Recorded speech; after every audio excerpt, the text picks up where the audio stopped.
Chapter 496. The attack of the Tribulation Sword was mixed with the unparalleled sharpness of the Tribulation Sword in the world. So, its might was extremely formidable. Especially since the Tribulation Sword had swallowed so many exotic metals and medicinal herbs during this period of time. So, its might had become even more formidable than before. However, the second elder was a third-grade emperor-level expert. So, he was a grade higher than Chu Yang. The quality of his sword was far inferior to Chu Yang's. However, his profound spiritual power wasn't to be trifled with either. The two sword lights collided with each other like two meteors. There was a loud bang and the brilliant sword lights exploded all over the sky. The entire chill wind forest fiercely trembled at this moment. The cement of the swamp fiercely jumped up with a loud bang, and splashed up to a height of more than 100 feet. Dong Wuxiang, Luo Kudi and GMO, who were the closest to the impact, let out a miserable groan at the same time. They were sent flying by the huge impact and fell to the ground with a bang. Chu Yang and the second elder screamed at the same time. Their bodies were sent flying backwards at the same time. Blood arrows had been spurted out from different parts of their bodies. Both of them had been seriously injured by this blow. Chu Yang's chest and shoulders had been hit by the setting sail water mark, his lower abdomen and his shoulders. The second elder's chest and shoulders had also been hit by the setting sail water mark, and his legs and arms had also been hit by the setting sail water mark. Chu Yang's body was still in midair.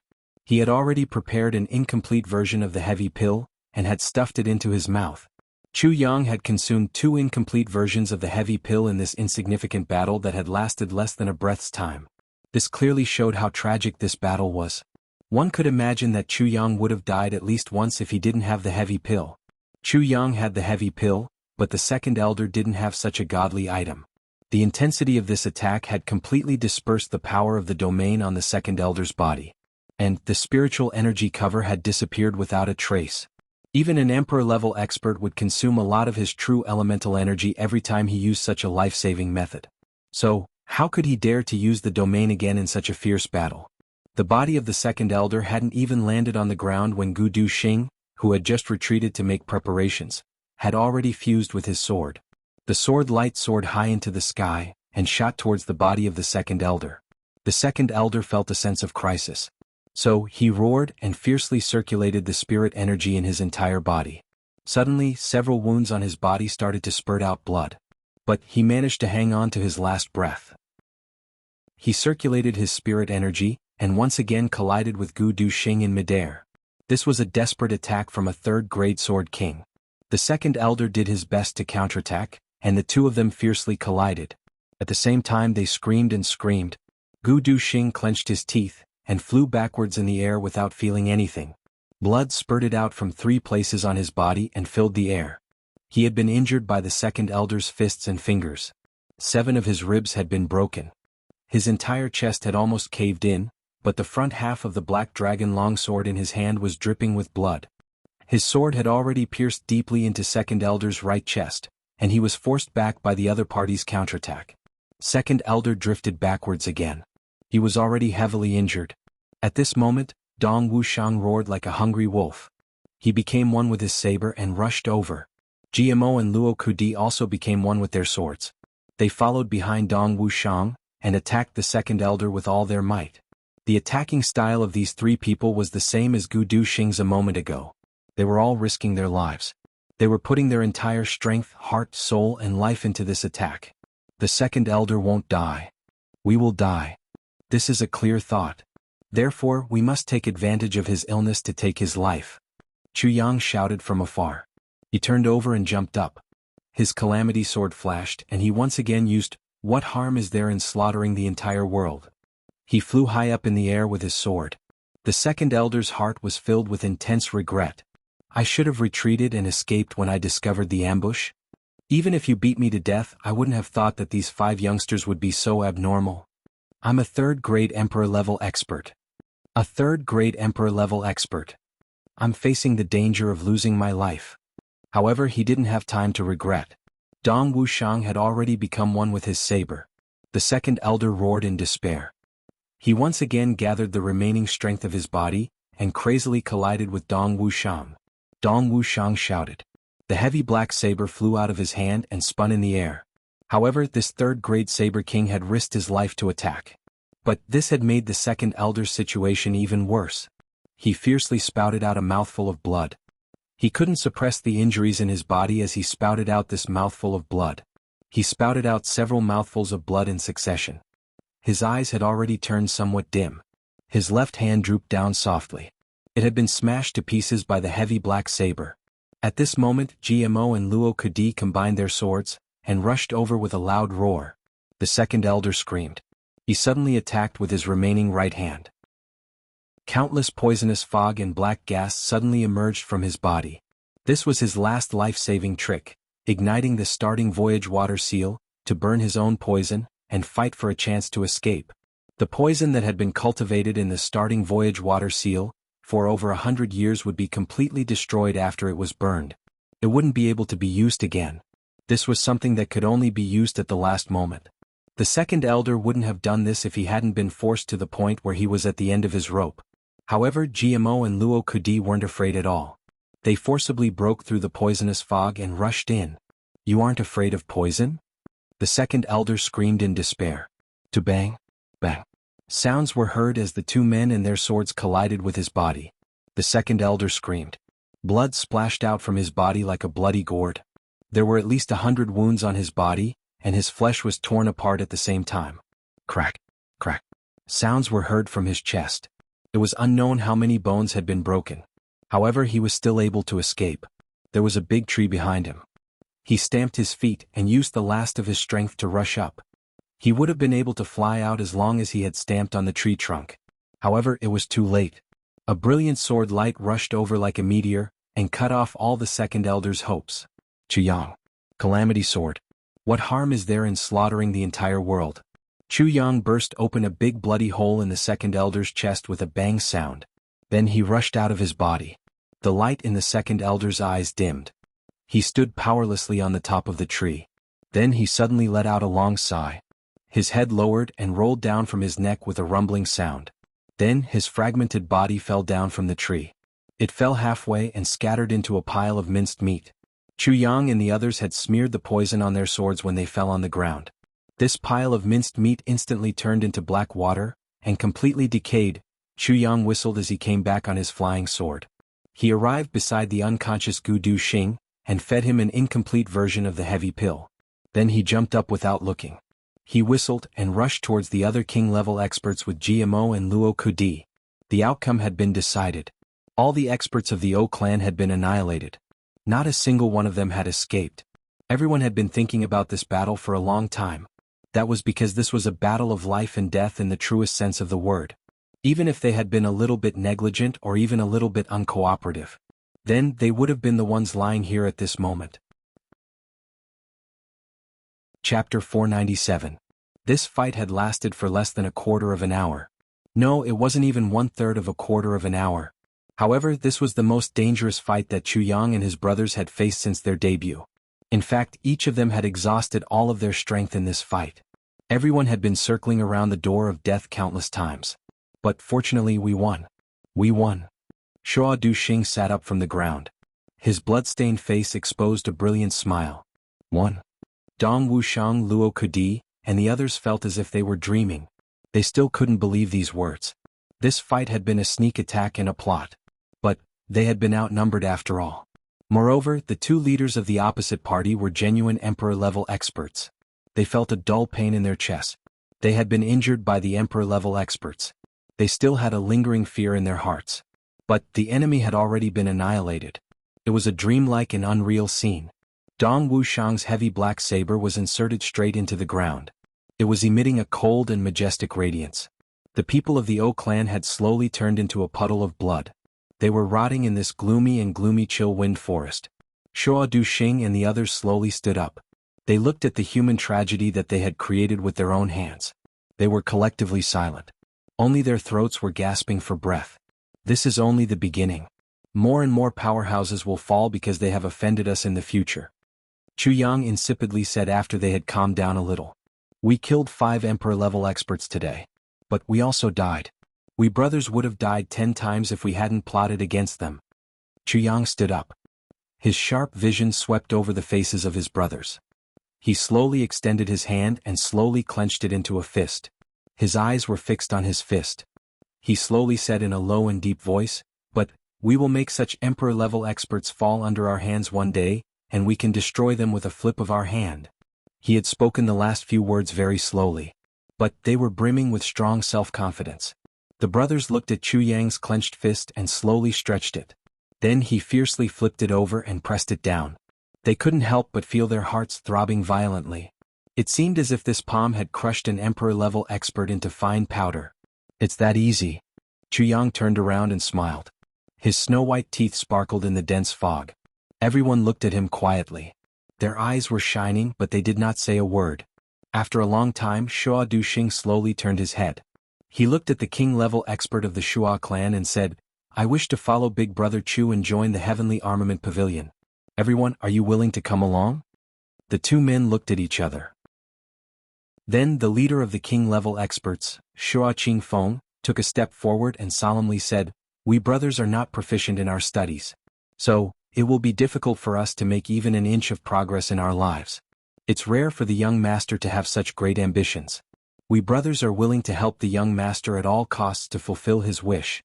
At your beck and call, at your beck and call." He smiled bleakly as he looked at his brother's corpse lying in a pool of blood. He said in a low voice, "The pot never breaks when it leaves the well. A general can't avoid dying in battle. We, the people of Jianghu, know that every step we take will lead to death. The only thing we can't let go of is the precarious situation of our Shua clan. If the young master can reach the Heavenly Armament Pavilion, then, even if you don't represent the Shua clan, there will still be one person surnamed Shua in the Heavenly Armament Pavilion. We brothers will have no regrets even if we die." Shua Duxing took a deep breath. He felt that the rims of his eyes were somewhat hot as he said, "I'm the Shua clan's young master. So, I'm naturally a member of the Shua clan. If there is such a person, then the Heavenly Armament Pavilion will have the name of my Shua clan." Everyone knelt down in an orderly manner. Their old tears streamed down their faces. "We're willing to follow the young master and join the Heavenly Armament Pavilion. We'll have no regrets even if we have to die 10,000 times." Shua Duxing nodded and said, "The Heavenly Armament Pavilion is still weak at the moment. It's inappropriate to reveal our secrets and identities. This," Shua Qingfeng solemnly said, "this is natural. Everything has its own rules and regulations. It's not the first day that we've come to Jianghu. So, we naturally understand, no matter what, we've been mingling in the three heavens for more than half of our lives. So, we're confident that we know more than the young clan lords. We can pay attention to many things in the future." Shua Duxing nodded with gratification. A trace of a smile appeared on his cold face. He had used some means to drive away those three people who had an unstable position. So, he had left behind some loyal and reliable people to form the first team of the Heavenly Armament Pavilion. He would have a great chance of success if he had this group of Jianghu veterans with him in the future. Everyone discussed for a while. Then they buried the dead king-level expert. Then they continued to move forward without stopping. "We'll come back to settle this account with the O clan sooner or later." Chu Yang gazed in the direction of the O clan before he left. He slowly said after a long time, "The O clan won't exist in the next three heavens." He turned around and left. He didn't even look back on the way. He was a person who would seek revenge for the smallest grievance. The O clan had schemed against him, and had caused the tragic death of one of his men. His brothers had also been seriously injured. So, how could Chu Yang not remember this account in his heart? Shua Duxing remained silent in front of the new grave for a long time. His complexion was like iron and his eyes were expressionless. He suddenly grabbed a handful of soil from the grave before he left. Then he stuffed it into his mouth and swallowed it. He knelt down and heavily kowtowed 3 times. Then he got up and strode away.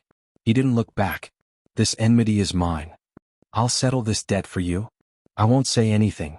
But you'll know my intentions if your spirit is still there. I'll return to the chill wind forest after I've killed the O clan's people.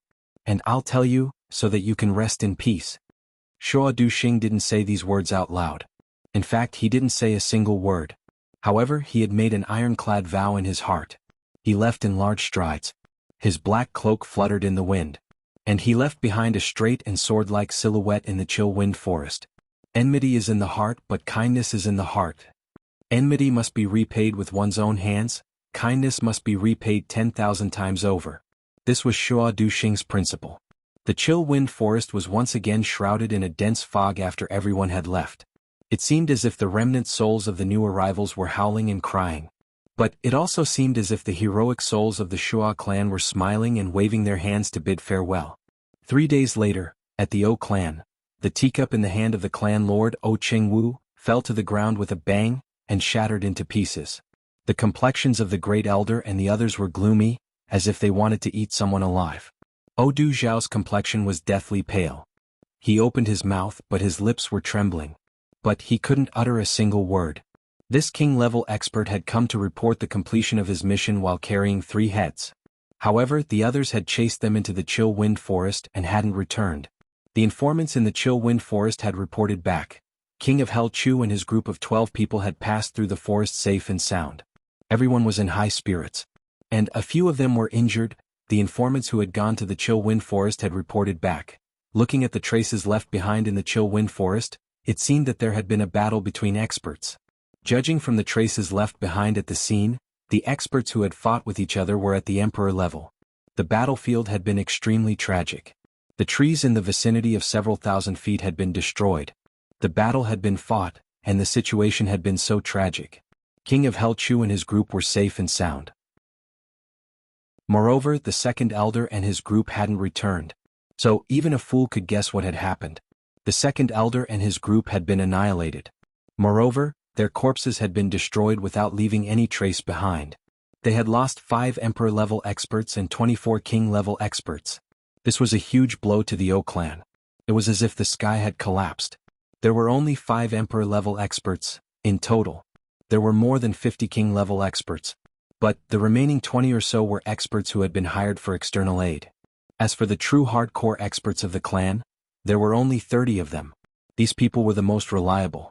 So the O clan wasn't afraid that the information would leak out. Therefore they had been dispatched to carry out this mission. But they hadn't expected 24 of them had died. That king-level expert had luckily returned because he hadn't gone with them. Moreover, he had come out of the Chill Wind Forest uninjured. If he had gone with them, perhaps he would have died in vain. The O clan was in a gloomy and miserable state. O Chengwu was regretting his decision to the bone. Had I known that King of Hell Chu's group was so powerful? How could I have thought of plotting against them? The clan had clearly decided to take advantage of this opportunity to mend relations with the 4 big clans before King of Hell Chu's arrival. This was a powerful opportunity that had delivered itself to our doorstep. But this opportunity has been ruined because of everyone's greed. Moreover, we have lost the lives of 5 Emperor-level experts and 24 King-level experts. Moreover, we have made powerful enemies. Why do we have to do this? It seems that King of Hell Chu's group is hiding some super experts. The great elder's chest was heaving up and down violently. His voice was trembling. But he forced himself to remain calm as he analyzed. Moreover, these guys haven't suffered any casualties under our siege. This shows that these little guys have boundless prospects in the future. Moreover, they have the support of the 4 big clans behind them. They haven't received the mission yet. It seems that they are taking revenge on us because they don't have enough strength. It seems that this enmity has been sown. They will come sooner or later. The great elder said in a heavy voice, therefore, we can't sit still and wait for death. Everything will be over in case we are suppressed by the army of the 4 big clans. I will look for them to take revenge even if they don't come. How can I let them off so easily? Odu Xiao clenched his teeth. The blue veins on his temples were throbbing. No matter what, a clan must first consider the strategy of self-preservation. Then, we must think about the strategy of destroying the enemy. Du Xiao, you still need to temper yourself. You must take revenge. But, there are many more things that are more important than revenge. There is no other way out of a moment of hot-bloodedness, except for destruction. The great elder coldly glanced at Odu Xiao and said, the most important thing for us at present isn't revenge. It's self-preservation. What's the use of killing all of them if the O clan is gone? Odu Xiao's face turned red as he replied, yes. Great elder's teachings are correct. He drew back 2 steps and said in his heart, these people are your brothers. Wouldn't you scold me for being heartless if I didn't show some anger? Chapter 498. At present, we can only form an alliance. The great elder said in a heavy voice, our current enemies are King of Hell Chu, Shua clan, Ji clan, Luo clan, and Dong clan because of this matter. In addition, there are 2 of their staunch allies, Mo clan and Xie clan. The great elder raised his fingers and coldly said, But Gu clan is the weakest. Mo clan has just suffered a great change. So, its strength can't be considered as strong. Ji clan is the same. We can't rely on them. But we can't pull them down. Only Luo clan, Dong clan, and Xia clan are comparable in strength to our O clan. He heaved a long sigh and sadly said, our clan has just lost so many experts. So, we can't be compared with these 3 clans. This old man made a mistake in his calculation. He paused and didn't speak for a long time. Then he continued with a sorrowful look on his face, let's analyze the situation of the enemy and our own clans. Ji clan and Gao clan already have irreconcilable enmity. Mo clan and Black Devil clan are also irreconcilable. Dong clan and Tian clan are also constantly fighting. Shua clan and Tu clan have deep enmity. There's also the Zhao clan. They've been suppressed by the Luo clan for a long time. Meng Su, who's in a difficult situation now, is also a force to be reckoned with. As for the Xia clan, they've been at odds with the Li clan ever since Xie Danqiong rejected their marriage proposal. The great elder said in a profound manner, the enemy of our enemy is our friend. If we can get in touch with them, we will be able to. The power of the 8 great clans is not weak. The great elder was worthy of being called an experienced and astute Jianghu veteran. His calculations were very clear and orderly. Although they had suffered a great change, they hadn't lost their minds. Chengwu's eyes lit up. Great elder is wise. Well, the enemy has faintly joined forces. And we need to start our operation now. We are a step behind in terms of time. But they have to deal with the spirit beast this time. This is our time. The great elder frowned, but we need to be especially vigilant against the dark bamboo. I heard that Duke Yu of the dark bamboo has a good personal relationship with King of Hell Chu. I don't know how good this relationship is. Will it affect the dark bamboo's attack? If the dark bamboo attacks, we have no chance of winning. Chengwu's complexion turned gloomy as he said, even if we contact the Ao clan and the Li clan to stand on our side, we can only be evenly matched. In fact, we might even be at a disadvantage. You're wrong. If bamboo were to interfere, the situation would become even more chaotic.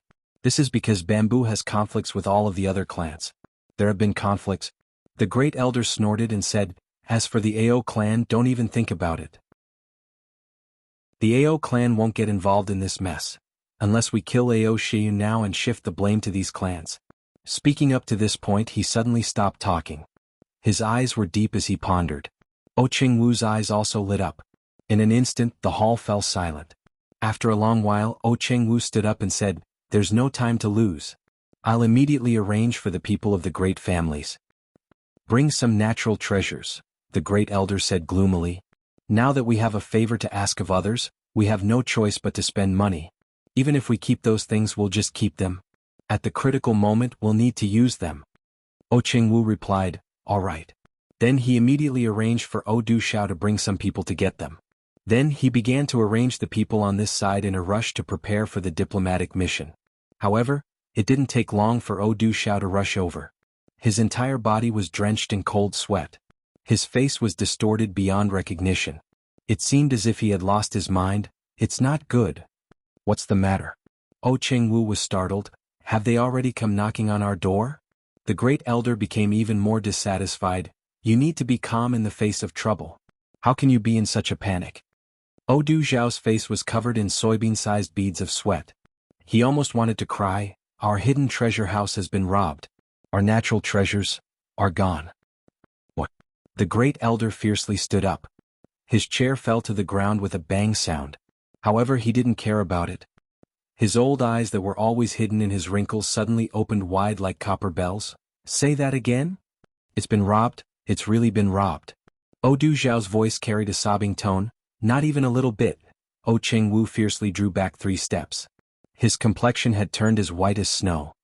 Let's go and take a look. The great elder stood in the empty hidden treasure house not long after. He looked at the empty heavenly fragrance jade boxes. His eyes were lifeless. He didn't speak for a long time. He seemed as if he had lost his soul. Then he suddenly spouted out a mouthful of blood after a long time. He then looked up to the sky. Oh God, is it possible that the heaven wants my O clan to perish? Chengwu's entire body trembled. His vision was in a mess. He muttered, how can this be? The O clan had collected these natural treasures in the past for the purpose of promoting their cultivation. However, many of them had become useless once they had reached a certain amount. Therefore they had sealed them up. The clan had become more and more powerful. And they had resorted to all sorts of tricks and robberies. Therefore they had collected more and more of these things. In the past, Jianghu had only thought that he could slowly cultivate and accumulate these good things since he had so many of them. After all, these natural treasures could be used to make poisons when the clan's poison level had reached a new level. And these natural treasures could be used to supplement and stimulate the poison. This was the highest level of poison. Therefore he had always managed them with great care. However, he hadn't expected that these natural treasures would be stolen at this critical juncture when the O clan needed them the most. There are still some residual things inside. A lot of them are just powders. And a lot of them are dried up elixirs, O Du Xiao said in a daze. Jianghu suddenly had a flash of inspiration. He said, "Could it be that King of Hell Chu did it?" Du Xiao shook his head. "It shouldn't be. I've been inseparable from King of Hell Chu ever since he came here. He doesn't have any opportunity to do such a thing. It must be someone else." "Investigate," Jianghu roared. The elixirs were gone. Moreover, the precious materials had been taken away by King of Hell Chu. The O clan was a big clan. But it had fallen into an awkward situation where it didn't have any gifts to give. Upper three heavens, Chu Feiling's return to the Chu clan had caused a huge uproar. No one had expected that Chu Feiling would find the mysterious Yang Jade so quickly. Mr. Yu was greatly surprised when he received the mysterious Yang Jade. His white beard was blown straight, and his eyes almost popped out of their sockets. "Mysterious Yang Jade core? Where did you get this treasure?" "I got it by chance. It's pure luck." Chu Feiling smiled gently and elegantly. He didn't want to expose the existence of his little brother. Chu Feilong would have dealt with him to vent his anger if he had known about it. "Your luck is very good." Mr. Yu looked at him with envy. "This old man has been looking for it for more than 100 years. But I haven't even seen a single hair of this thing." Chu Feiling said, "Mr. Yu, my father's injury won't be a problem now that I have this thing, right?" "There's absolutely no problem." Mr. Yu patted his chest and said, "I've brought the mysterious Yang Jade core here. So, I might as well smash my own reputation and become a beggar if I still can't heal Clan Lord Chu." Chu Feiling heaved a sigh of relief. He gratefully said, "Thank you, Mr. Yu. I've troubled you." Mr. Yu chuckled. "Big brother, I heard that you've returned? Have you found the mysterious Yang Jade?" A voice was heard. It was full of concern. A man walked in with large strides as this voice sounded. He had a handsome face and a tall stature. He was dressed in a brocade robe. His hair wasn't messy. His eyes were as sharp as an eagle's even when he was looking at people in a gentle manner. But this person's eyes were as deep as the sea. Moreover, his bearing was extraordinary. He stood like a deep pool in a high mountain. His every move was full of natural authority. He was the second son of the Chu clan, Chu Feilong. "I found it. Father's injury shouldn't be a problem." Chu Feiling looked at his second brother with a complicated look in his eyes. He then insipidly said, "That's great." Chu Feilong's spirit was suddenly lifted. He grabbed Chu Feiling's hand and said in a pleasantly surprised manner, "Big brother, we have to thank you for this trip. Third brother and I haven't been able to eat for the past few days. Alas, it's fortunate that big brother came back early. Otherwise, third brother would have been blaming himself even if I could have held on. I'm afraid that he wouldn't have been able to hold on." As he spoke, he sighed. "Third brother is like this. He's very thoughtful. I've told him a few times.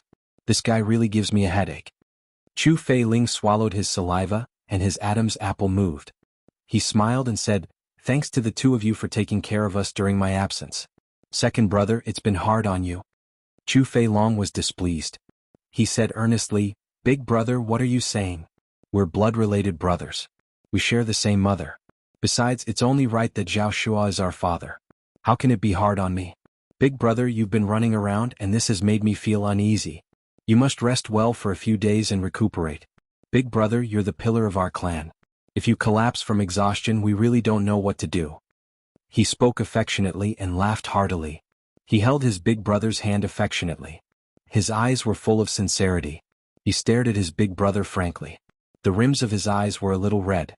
It was evident that he was speaking from the bottom of his heart. Chu Feiling sighed sadly in his heart. He thought of the Saber Emperor who chased after him in the lower three heavens. "Second brother, is it really you? I'm really willing to believe that the person in front of me is the real you." Mr. Yu looked at this scene and couldn't help but say enviously, "You brothers have such a good relationship. It's rare to see such brothers in other clans. Chu Fei Long laughed and said sincerely, Mr. Yu, you're praising me so much that I'm blushing. We share the same mother. If we don't have a good relationship, can we still be brothers? Big brother has always taken care of us since we were young. He's always shouldered everything for us. He's willing to work hard without complaint. If such a big brother isn't worthy of respect, then there's no big brother in the world who's worthy of respect. Mr. Yu nodded with gratification and said, I'm going to treat Clan Master Chu's injuries. You brothers haven't seen each other for a long time. You should have a good chat. He walked in while sighing. Chapter 499. A figure flashed and Chu Fei Yen rushed in. Big brother, you're back? I heard that you found the mysterious Yang Jade? His hands trembled nervously as he stared at Chu Fei Ling. Chu Fei Ling nodded and smiled. I found it. That's great, that's great. Chu Fei Yen jumped up and realized that his second brother was also here. He hurriedly greeted him. Second brother, you're here too? His voice was somewhat nervous. His second brother had always been very kind to him, and had taken care of him meticulously. But he didn't know why, but he felt afraid every time he saw his second brother. He was far less affectionate than his big brother. Chu Fei Yen didn't know what was going on. Third brother, you can't change your impatient temper. Chu Fei Long frowned. You're a man with a family and a business, but you're still like a child. What has disappointed you with big brother's work? You're still asking. Chu Fei Long reprimanded him, but pulled his younger brother over, and carefully blew away the dust on his collar. He patted his younger brother's messy hair and was full of love. But he still rebuked him with a sullen face. Be more careful in the future. Look at you, what have you become? Chu Fei Yen scratched his head and smiled mischievously. He was somewhat embarrassed. Big brother is better, but second brother always treats me like a child. This is really annoying. But second brother's love for me is really indescribable. Chu Fei Ling looked on from one side and smiled. But he sighed painfully in his heart. Chu Fei Long's performance was impeccable, and he had deceived everyone except for himself. But how could Chu Fei Ling's personal experience be deceived? He and his wife had been chased repeatedly, and their son had been missing for 18 years. 3 heavenly saber emperors had besieged them. Could it be that all of this is fake? Second brother, what do you want? The 3 brothers sat for a while. Then footsteps were heard from inside. Mr. Yu walked out quickly and smiled. Fortunately, I didn't disappoint you. Chu Fei Ling and Chu Fei Yen stood up together and were overjoyed. A cold light flashed in Chu Fei Long's eyes. Then he also stood up in ecstasy and grabbed Mr. Yu's hand. Thank you, Mr. Thank you, Mr. Mr.'s great kindness to the Chu clan makes me shed tears of gratitude. I can't thank you enough. Please accept my bow. As he spoke, he actually fell to his knees with a plop and kowtowed repeatedly. His face was filled with tears of gratitude. His true feelings were revealed. You don't have to do this. You don't have to do this. Second Master Chu, you've really wronged me. Mr. Yu was very relieved. He hurriedly helped Chu Fei Long up. An old man with a leopard head and round eyes walked out with a satisfied smile. He was the head of the Chu clan, Chu Xiongqing. The dark aura on his face had already been swept away, and his face was glowing red. It was obvious that his injuries had healed quite well. You're all here. Not bad. Felice, it's all thanks to you this time. Chu Xiongqing laughed. Father, it's good that you've recovered. It's only right for me to work hard, Chu Feiling said respectfully. Big brother, has sister-in-law returned? Chu Fei Yen asked. She went to the lower 3 heavens, but I've already sent her a message.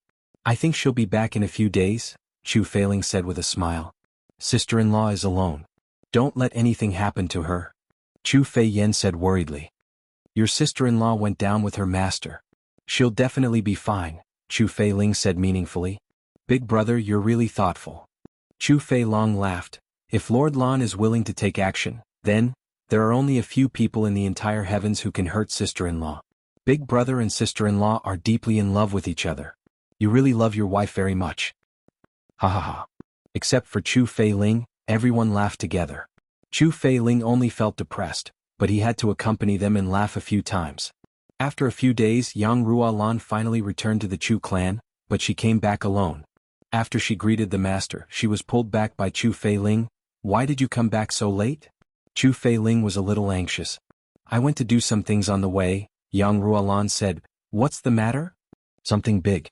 Chu Fei Ling's face was serious. I encountered Yi Ranimo leading 8 Saber Emperors in the lower 3 heavens. They attacked me with a formation on the 5th day of the lower 3 heavens. He started to take action again? Yang Ruolan's complexion changed. He's really seizing every opportunity to deal with us. Are you okay? Yang Ruolan heard this, and realized that there was something fishy about this matter. I'm fine. Fortunately, I had my sworn younger brother. Otherwise, I wouldn't have been able to come back this time, Chu Feiling sighed. He couldn't help but reveal a warm smile on his face when he thought of Chu Yang. It wasn't because Chu Yang had given him so many gifts. It was because Chu Feiling felt a genuine affection for his sworn younger brother. Your sworn younger brother? Yang Ruolan asked in amusement. When did you have another sworn younger brother? You can't rely on your own brothers. So, you have another sworn younger brother? My sworn younger brother is very resourceful, Chu Feiling said mysteriously. Chu Feiling said mysteriously. Then he focused on observing the movements around him. I'll tell you this, but you mustn't tell anyone else. This mysterious Yang Jade core was given to me by my sworn younger brother. Your sworn younger brother is so generous? Yang Ruolan asked in astonishment. This mysterious Yang Jade core is the most precious treasure in the world. But he's willing to give it to someone else? This is nothing. My sworn younger brother has given me a lot of good things. Chu Feiling smiled and said, it's a pity that second brother is very popular at home. He's very close to everyone. So I can't tell him about this matter. Otherwise it would have reached his ears, alas. How's your sworn younger brother's cultivation? Yang Ruolan tightly knitted her brows and said, you can't tell him if his strength is low. He has ruined Chu Feilong's plan. So Chu Feilong won't let him off. Yes, I have this concern, Chu Feiling nodded and said, my sworn younger brother's cultivation is only at the 2nd grade of Sword King. That's troublesome. But won't Yi Ranimo tell you even if you don't tell him?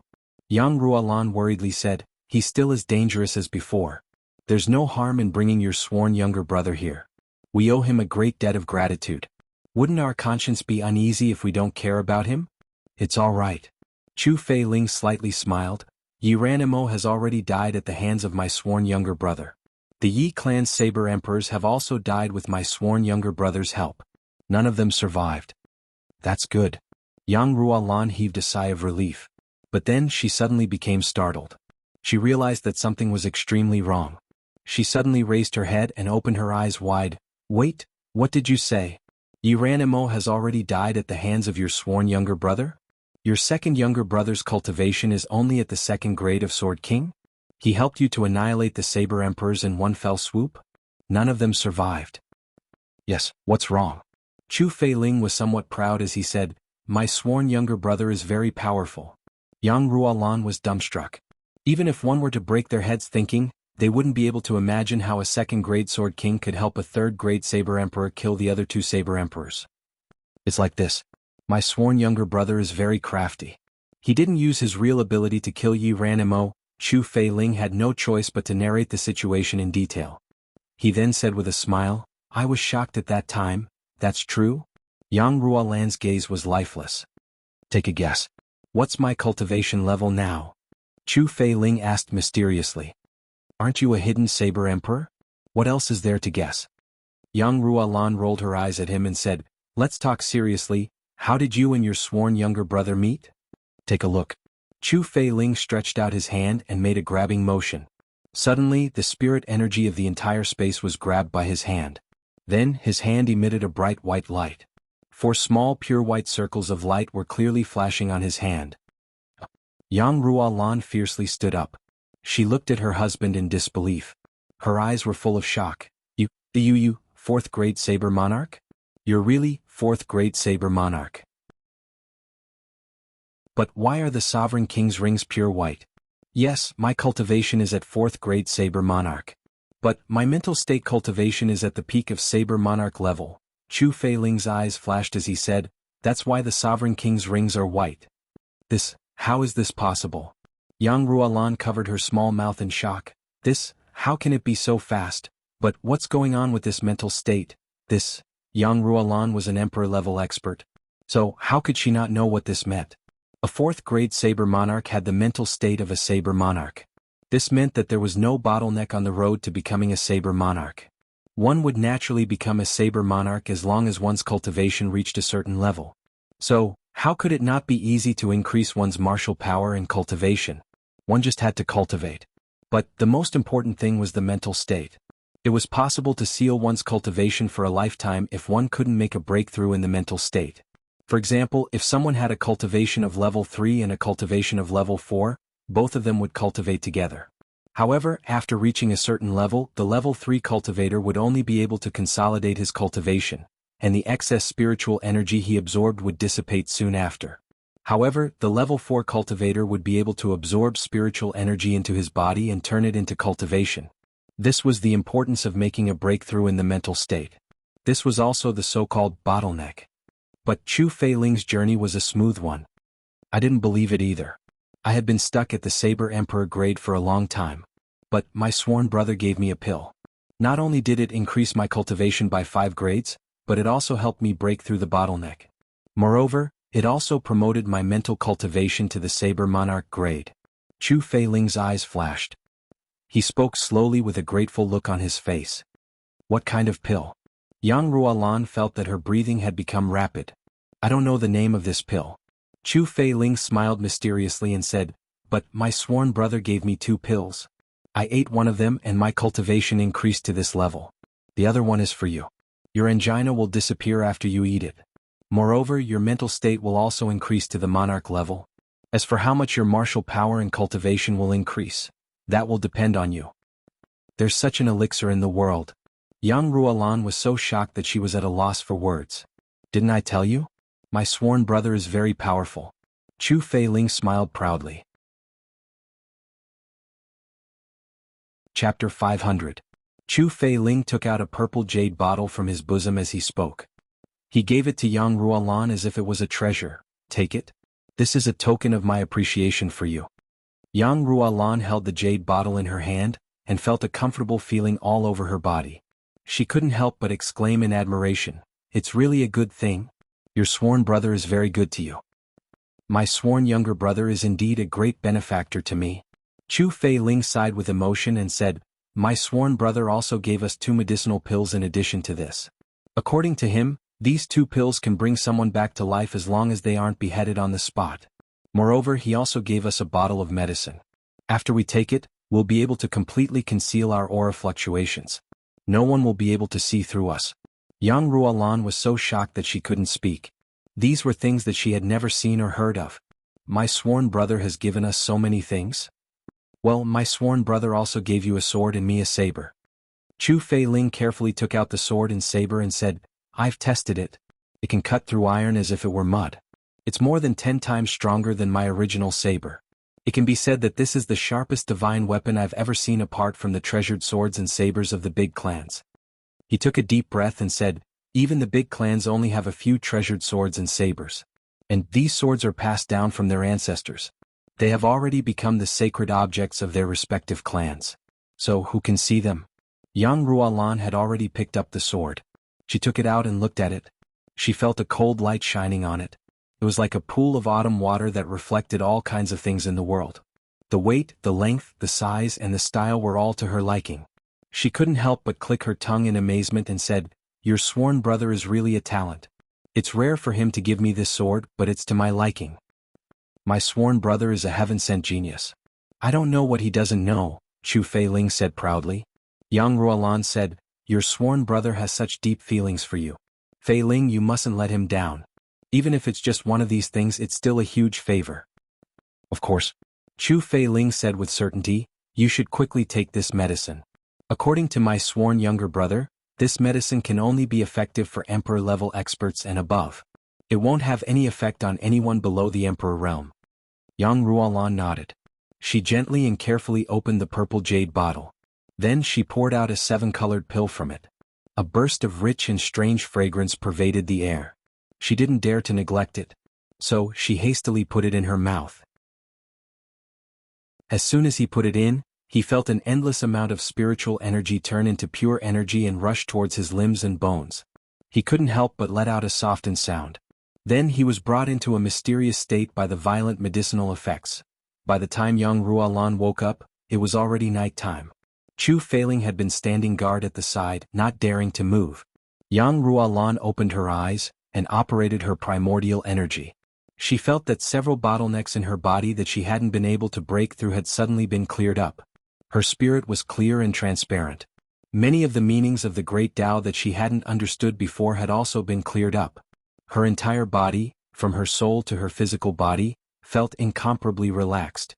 And his own cultivation had actually increased by a large margin. Awesome.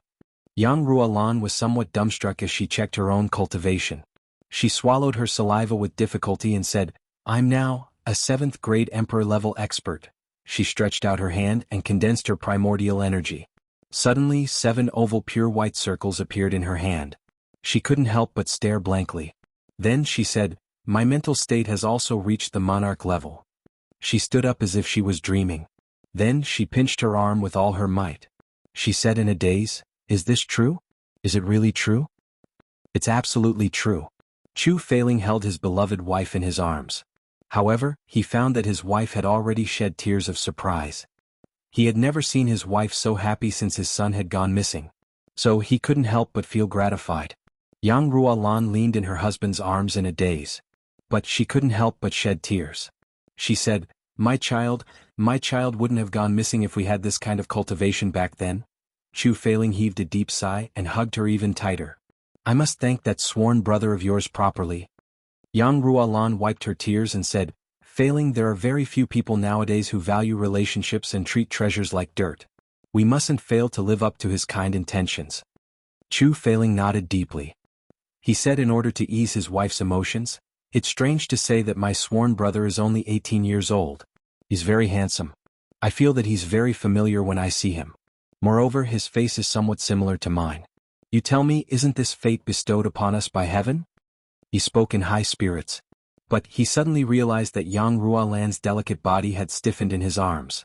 Then Yang Ruolan turned around like a whirlwind. Her eyes flashed with tears and hope.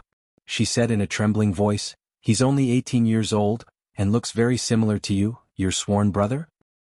Could he be?" Chu Feiling was startled. "Could he be our son?" Yang Ruolan's eyes burst with an intense ray of hope. She stared at Chu Feiling's face. "It can't be." Chu Feiling jumped in fright. He was so frightened by these words that he started to sweat. He wiped his sweat twice and said, "It's absolutely impossible. My sworn brother is brave and resourceful. He's domineering and awe-inspiring. He kills decisively and is full of tricks. He's a top-notch talent in the world. Our son, if he's as capable as my sworn brother, then I'll have no regrets even if I die now." He thought in his heart, "Motherfucker, if that little boy is really my son, then I'll die of shame. I'll become sworn brothers with my own son. I'm afraid this matter will become the most legendary story in the heavens. I can't say this casually." "What's the name of your sworn brother?" Yang Ruolan didn't pay attention to his joke. She continued to ask. "It's very strange. His surname is also Chu, and his name is Chu Yang." Chu Feiling coughed twice and said, "Chu Yang? King of Hell Chu of the lower 3 heavens?" Yang Ruolan took a step back. Her eyes emitted an unbelievable light. "How can it be him? Is it him? It should be. I haven't seen King of Hell Chu. But my sworn brother has indeed come from the lower 3 heavens." Chu Feiling nodded. "That's right," Yang Ruolan muttered. Suddenly her face turned red. She recalled that she had just taught that King of Hell Chu a lesson. But she hadn't expected that he was her husband's sworn brother. He was a great benefactor of the entire Chu clan. Am I being ungrateful? She couldn't help but feel ashamed as she thought of this. However, she recalled that King of Hell Chu was a frivolous and hooligan. Then she recalled her husband's evaluation of him, brave and resourceful, awe-inspiring and awe-inspiring. He kills decisively and is full of tricks. So she felt that it wasn't quite the same. Moreover, her husband had said, "My sworn brother's appearance is somewhat similar to mine, but the King of Hell Chu I saw didn't resemble me at all. Could it be that there are 2 people?" Yang Ruolan became suspicious. "I came back late this time because I had to do something, and the target's name is Chu Yang." Yang Ruolan thought for a while. Then she told the whole story. Chu Feiling was startled. He listened carefully. Then his expression changed as he listened. He said, "You abandoned him? My sworn brother isn't that kind of person. You must have made a mistake. Your master does things arbitrarily.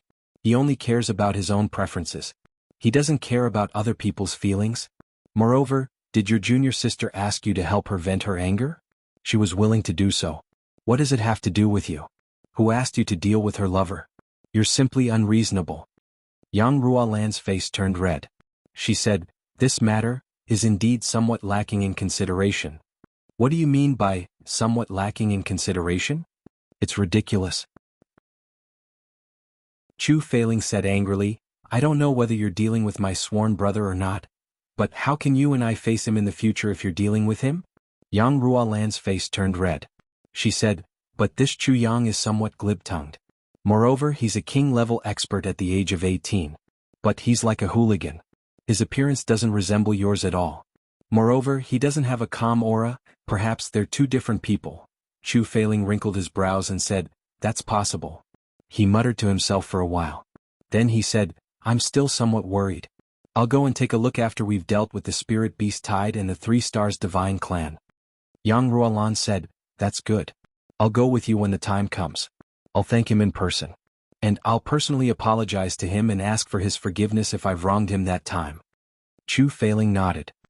He said in his heart, "How could my sworn brother be so easily plotted against by you? That's impossible. He may not be alone.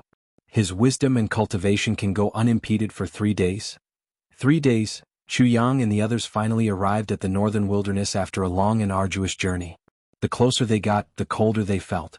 Everyone sucked in a mouthful of cold air when they finally arrived at the northern wilderness. What a huge glacier and snowfield. They saw that the peaks were wrapped in jade. And it was a world of ice and snow for thousands of miles. It was majestic and boundless. Chu Yang had never been here in his previous life. So, he had thought that there would be shadows of people flying everywhere since so many people from the big clans had arrived in the 3 heavens.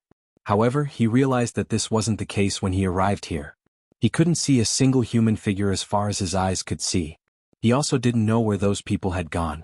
However, they were so insignificant that they could be ignored even if they were standing on the glacier. "We've finally arrived." Chu Yang's black robe was fluttering in the cold wind. He slowly stepped onto the ice field. He felt the bone-chilling cold coming from the front. The sky was filled with boundless white snow. He suddenly felt a surge of heroic spirit in his heart. Chapter 501. The sword spirit in Chu Yang's mind suddenly flipped violently. His face was full of excitement, causing the entire space to vibrate as if it was dancing. "Have we arrived at the northern ice field of the 3 heavens?" the sword spirit asked excitedly. "Yes," Chu Yang replied. "Great. You're finally here." The sword spirit somersaulted excitedly in the space and said, "I've been looking forward to this day for a long time." Chu Yang was confused. "My sword spirit is sealed here." The sword spirit laughed. "It's under the northern ice fields. As long as you can find it, my strength will increase exponentially. The other functions of the space will also be activated. Your cultivation base will also increase greatly. The more help I can't give you, the more." He smiled happily and said, "The most important thing is that the quality of the tribulation sword has finally increased by another level." "I see." Chu Yang's heart was burning with excitement. The cold air spread from the soles of his feet all the way up. The tribulation sword tip in his dantian suddenly shook violently. An extremely excited emotion was clearly transmitted to Chu Yang's heart. "What's going on?" Chu Yang's heart was beating wildly. He felt that the sword edge and the sword blade were also vibrating intensely with the excitement of the sword tip. There are countless natural treasures growing on the northern ice fields. Because it's cold here, there are very few people, so it's preserved. The sword spirit said excitedly, and after the tribulation sword swallowed so many precious materials and herbs, it's finally going to advance again, to prepare for the 4th part of the tribulation sword. And this opportunity is here. In the northern ice fields. The sword spirit said with a smile, "I forgot to tell you. After the tribulation sword advances this time, it will give birth to a new ability. That is, it can create elixirs to increase anyone's cultivation. And there won't be any future worries." Chu Yang was dumbfounded. He was pleasantly surprised. The sword spirit said, "Just like your brothers, you can promote them to the emperor level and then take the heavy elixir to raise their state of mind to the peak of the monarch level. All the previous masters of the tribulation sword have used this method to promote their brothers, so as to form an invincible power that can flatten the heavens. It's just that it will take a long time." I see. Chu Yang's eyes lit up. But you have to be careful. There are several extremely terrifying auras in this northern wilderness. These auras have already left for a long time. But their remnant auras make me feel very formidable. If by any chance we meet such people, I can't come out to help you, because they will discover my existence. That would be even more dangerous for you. The sword spirit reminded. So powerful? Chu Yang frowned. How can there be such a powerful existence in the lower three heavens? These people aren't from the lower three heavens. They have come to the northern wilderness to do something. The sword spirit comforted him. Therefore you don't have to worry. That's because the heavens law enforcers will take action as soon as 2 or more of these people appear. In this vast wilderness there have been 4 such powerful auras. Then one of them must be a law enforcer. What are the cultivation levels of these auras? Chu Yang asked. It's hard to say. The sword spirit was silent for a while. Then he said, in this world there are many geniuses who live in seclusion. They are extremely talented but they do things their own way. Their temperaments are indifferent. They often have powerful cultivation levels but no one knows their names. Every single one of these existences is a once-in-a-lifetime occurrence. Once they make a move, it will be earth-shattering. Sword Spirit Wei sighed and said, for generations the Tribulation Sword Master has been the most powerful in the heaven. In fact, this is indeed the case. But don't forget one thing, the most powerful thing about the past Tribulation Sword Masters is the Tribulation Sword, not the Tribulation Sword Master himself. And the most powerful thing about these existences is their own bodies. The Sword Spirit said heavily, if the Tribulation Sword Master has all the Tribulation Swords, these people won't be his opponents. But, if the Tribulation Sword Master uses another sword to fight against these people, he will definitely lose. He warned heavily, he will definitely die. These people respect the Tribulation Sword Master. They don't come out to cause trouble. But they don't respect the current Tribulation Sword Master, but the extraordinary person who created the heaven.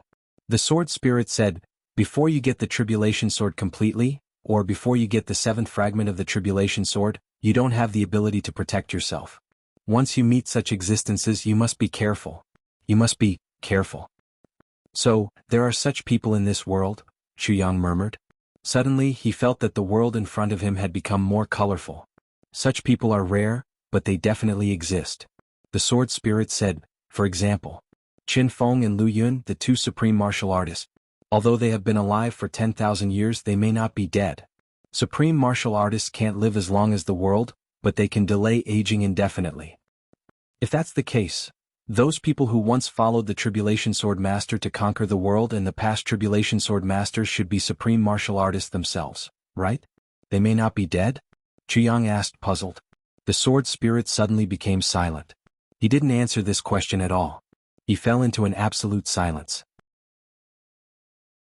Chu Yang could even feel his thoughts. I won't say it. Even if you beat me to death. Chu Yang helplessly shook his head and smiled. After sorting out his thoughts, he quickly threw these strange stories to the side and thought, how can such a thing be so easy to encounter? The Sword Spirit's remnant soul had returned to its place, and the Tribulation Sword had been upgraded. This had greatly increased the strength of his brothers. Chu Yang was already very satisfied with this. His brothers saw that Chu Yang was so happy. So they all asked for the reason. Chu Yang laughed out loud. He was in a very happy mood. There are friends in the northern wilderness. There are also enemies. There are murderous and hot-blooded people. There are also brothers. There are feelings. Chu Yang laughed boldly. Brothers, you must know that this northern wilderness is going to be the biggest transformation between us. The biggest transformation? What transformation? The brothers were somewhat puzzled. The northern wilderness is full of murderous vibes. The heavenly imperial court is built from here. Chu Yang recalled the Sword Spirit's reminder, and the excitement of the Tribulation Sword in his dantian. He looked up to the sky and shouted, countless opportunities are also here. It will be the time for a fish to transform into a dragon when we leave this place. This is an opportunity given by the heavens. How can we miss it? He laughed out loud. Then he looked up to the sky and shouted. His shout was so fierce that it pierced through the clouds. He then said fiercely, the world-defying heavens. From today onwards. Shuo Duxing's eyes emitted a sharp cold light. He muttered, the world-defying heavens, from today onwards. I suddenly feel a lofty feeling in my chest. A long shout was heard from afar. A clear and bright voice laughed, The world-defying heavens is indeed very bold. And it's also very boastful. A blue silhouette came from the sky. He flashed in the sky like a meteor and landed in front of Chu Yang. He then said with a smile, "King of Hell Chu, I have been waiting for you for a long time." It was Dukyu. Chu Yang's eyes lit up. He said, "My debtor has finally arrived. Dukyu, where are your white crystals?" Dukyu exposed an expression of not knowing whether to laugh or cry. "We haven't seen each other for a long time. And you want to pay the debt as soon as we meet. Is my credit so bad? What kind of credit do you have if you don't pay the debt?" Chu Yang rolled his eyes and said, "Hurry up. I need it urgently." He couldn't help but be anxious.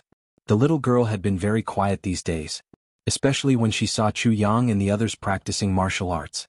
Her eyes became even more bitter. Chu Yang was very distressed. The most direct way to untie the little girl's heart was to let the tribulation sword work with the heavy pill to cure her 3-yin meridian. Then Mo Qingwu could continue to practice. She wouldn't feel pain in her chest every time she practiced like she was now, and the key to the improvement of the tribulation sword was the white crystal or in Dukyu's hands. Dukyu snorted and said, "Fine. Come, I will first pay the debt to you." Then he jumped up and said, "Follow me." Chu Yang carried Mo Qingwu on his back and followed closely behind. Shuo Du Xing and the others also jumped up. They were like a long line of dragons whistling in the wind and snow. They ran on the slippery ice field. In an instant they had covered dozens of miles. The wind and snow were getting heavier and heavier. Suddenly, a strange cry came from afar in front of the wind and snow. "A spirit beast of the same level has appeared." Dukyu, who was running like lightning, suddenly stopped. He stood on the slippery ice field like a nail. Without any hesitation, he changed his direction and said, "Let's go and take a look." His green robe fluttered and he went more than 500 feet away. Chu Yang didn't have time to stop. He had already rushed more than 1,000 feet on the slippery ice field. Then he turned around and followed him while cursing. "This bastard, why did he change his direction halfway? Is he trying to renege on his debt?" Everyone flew in that direction. Except for Chu Yang, everyone was very interested in the mysterious spirit beast of the same level. After all, it was the main goal of everyone's trip. Outside the ice plains, several hundred li away, two figures were walking over. Although the two of them had walked together, their movements, expressions, demeanor, and appearance, no matter which aspect it was, they were completely different. Looking at these two people, anyone would have a feeling. These are people from two different worlds. Absolutely so. This kind of feeling. One was walking leisurely and the other was running fast. One looked calm and elegant, and the other was anxious and impatient. One's green robe fluttered as if he was taking a stroll. The other's black robe fluttered as if he was fighting for his life. The other's facial features were regular, and he looked like a gentleman. His beard fluttered in the wind. He looked like a celestial being. His expression was indifferent, as if he didn't care about anything in this world. But the other's appearance was, damn, this appearance is really indescribable. It's absolutely indescribable. There are many ugly people, but such an ugly person has never been seen in the history of the heavens. This person's appearance is definitely unprecedented in the history of the heavens. Chapter 502. These two were Meng Ran and Tan Tan. Meng Ran helplessly frowned and said, "Tan Tan, I have something to discuss with you." Tan Tan was shocked and said, "Please say it, master." Meng Ran's face was full of black lines. He said weakly, "You don't have to be so shocked when we are together, right? You are beautiful. I have raised you for 18 years. Don't you know? Why are you so shocked in front of me?" Tan Tan acted as if he didn't hear anything. He skillfully tidied his hair with his hands. He raised his head and shook his hair. Then he skillfully took out a mirror from his bosom. He suddenly shouted in shock, "Master, master, look! I haven't looked in the mirror for a few days. I have become more handsome." Meng Ran's face was full of black lines. "Just pretend I didn't say anything." He was extremely depressed as he walked forward. Tan Tan carefully looked at himself in the room. Then he smugly said, "Motherfucker! You've become even more handsome. If Xie Danfeng were to see this, she would definitely be charmed to death." In his bosom, a golden fish tail suddenly stretched out powerlessly and shook twice. Meng Ran sighed, "Even the divine chi-gathering fish is disgusted." Tan Tan tidied up his appearance in front of the mirror. Then he crooked his mouth and squinted his eyes to make a few expressions. Then he looked very shocked in front of the mirror.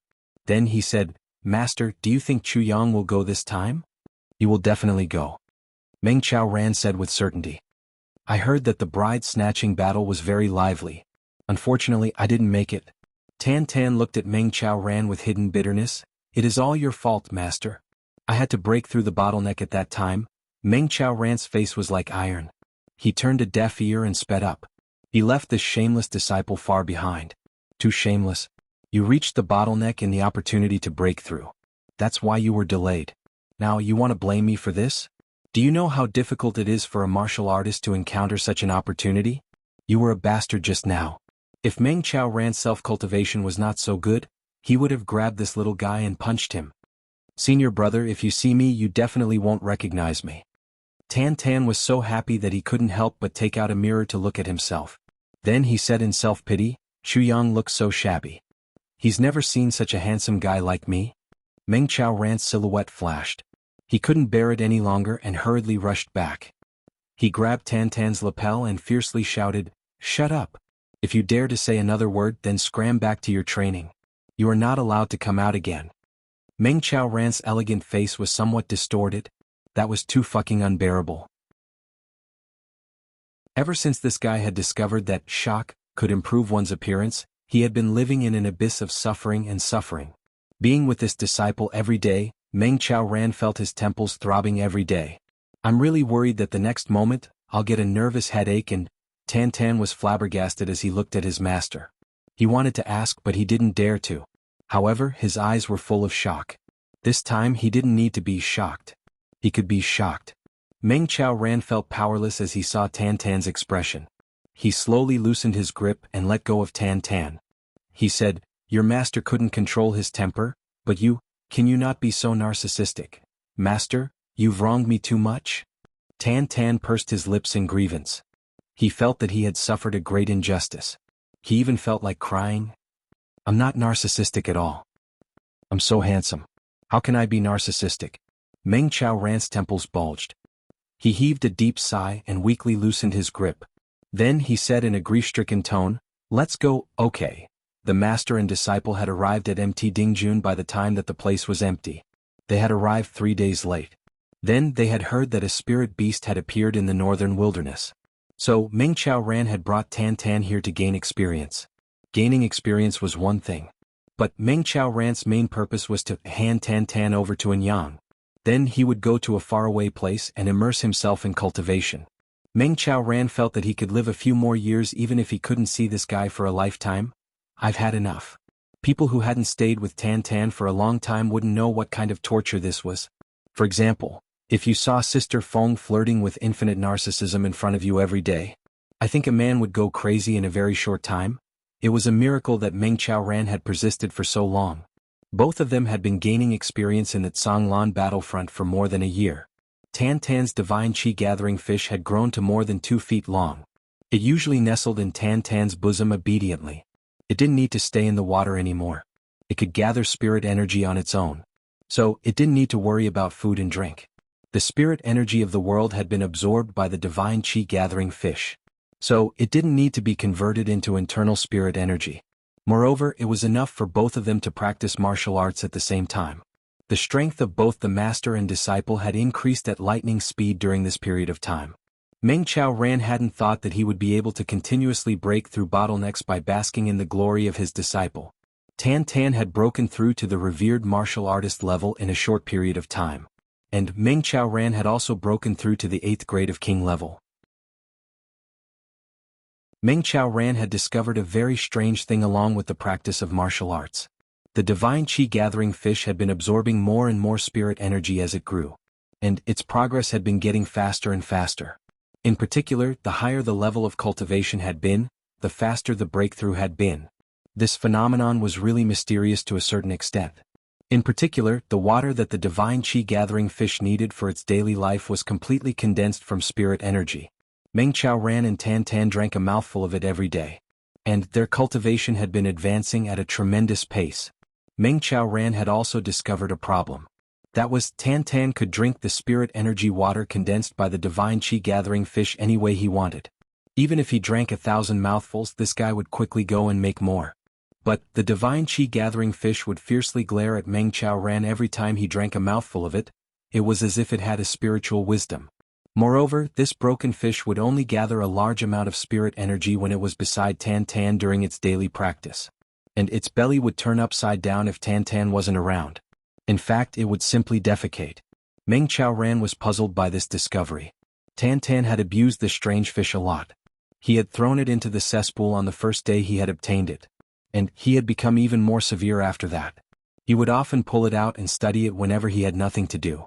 He wanted to know why this fish was able to gather the spirit energy of the world. Tan Tan had been very diligent in his research. He had once put the divine qi-gathering fish in water. Then he had used a cloth to wrap its mouth, nose and eyes. It had almost suffocated to death. Later he had fished it out of the water and exposed it to the sun. And it had almost lost its skin. It would have died if it hadn't learned how to transform spirit energy into water. Then Tan Tan had removed several scales from the divine qi-gathering fish's body, and had crushed them for research. The most outrageous thing was that he had used a small knife to cut a piece of the fish's flesh. And this strange fish had almost lost its life. It could be said that this divine qi-gathering fish wouldn't have been able to live for more than 3 days without Meng Qiaoran's help. Meng Qiaoran had constantly stopped Tan Tan's atrocities. And he had saved the divine qi-gathering fish's life at least 30 or 50 times. However, this strange fish didn't care about Meng Qiaoran at all. Instead, it seemed to be very close to Tan Tan. Meng Qiaoran was very knowledgeable. But he sometimes felt depressed. What's so good about this little fish? Why is this fish so dead set on him? Meng Qiaoran sighed as he thought of this. He pointed to the front and said, "We will enter the northern wilderness in another 500 miles. Jianghu should have arrived there by now." Tan Tan was overjoyed. He jumped up and said in a shocked manner, "That's great. That's great. I must give that unprepossessing Jianghu a big surprise this time. A beautiful man like me who can cause the downfall of a nation will appear in front of him." Wow. Meng Qiaoran suddenly turned his head. His complexion turned ashen. He was speechless as he ran away with tears in his eyes. "I can't take it anymore. I really can't take it anymore. Oh God." Jianghu and the others were approaching. They could only hear the strange cry getting closer and closer. It seemed that this spirit beast was being besieged. However, the cry of this spirit beast was loud and clear. But it didn't sound like it was in pain. It seemed that this guy didn't care about the people who were besieging it. They passed through an almost transparent ice wall. And they saw the scene in front of them. Everyone was shocked. They saw a monster that was hundreds of feet tall. It was brandishing its 2 huge claws. Its body was like a small mountain. But it was as agile as a spirit monkey. It was jumping and leaping. Its movements were very agile. Many broken corpses were lying in the vicinity. Many people were seriously injured. They were moaning as they rested. There were still hundreds of people present. And they were fiercely besieging this monster. However, their attacks were clearly not enough to threaten the one-great spirit beast. "What kind of monster is this?" Jianghu asked in his mind. The sword spirit disdainfully glanced at it and said, "It's just an ancient ice bear. How can such a stupid thing be called a spirit beast?" "Ancient ice bear?" Jianghu asked. "Yes." The sword spirit replied, "The ancient ice bear is also called the giant bear of the wilderness. It's an 8th grade spirit beast. It's usually 30 feet tall and weighs more than 3,000 kilograms.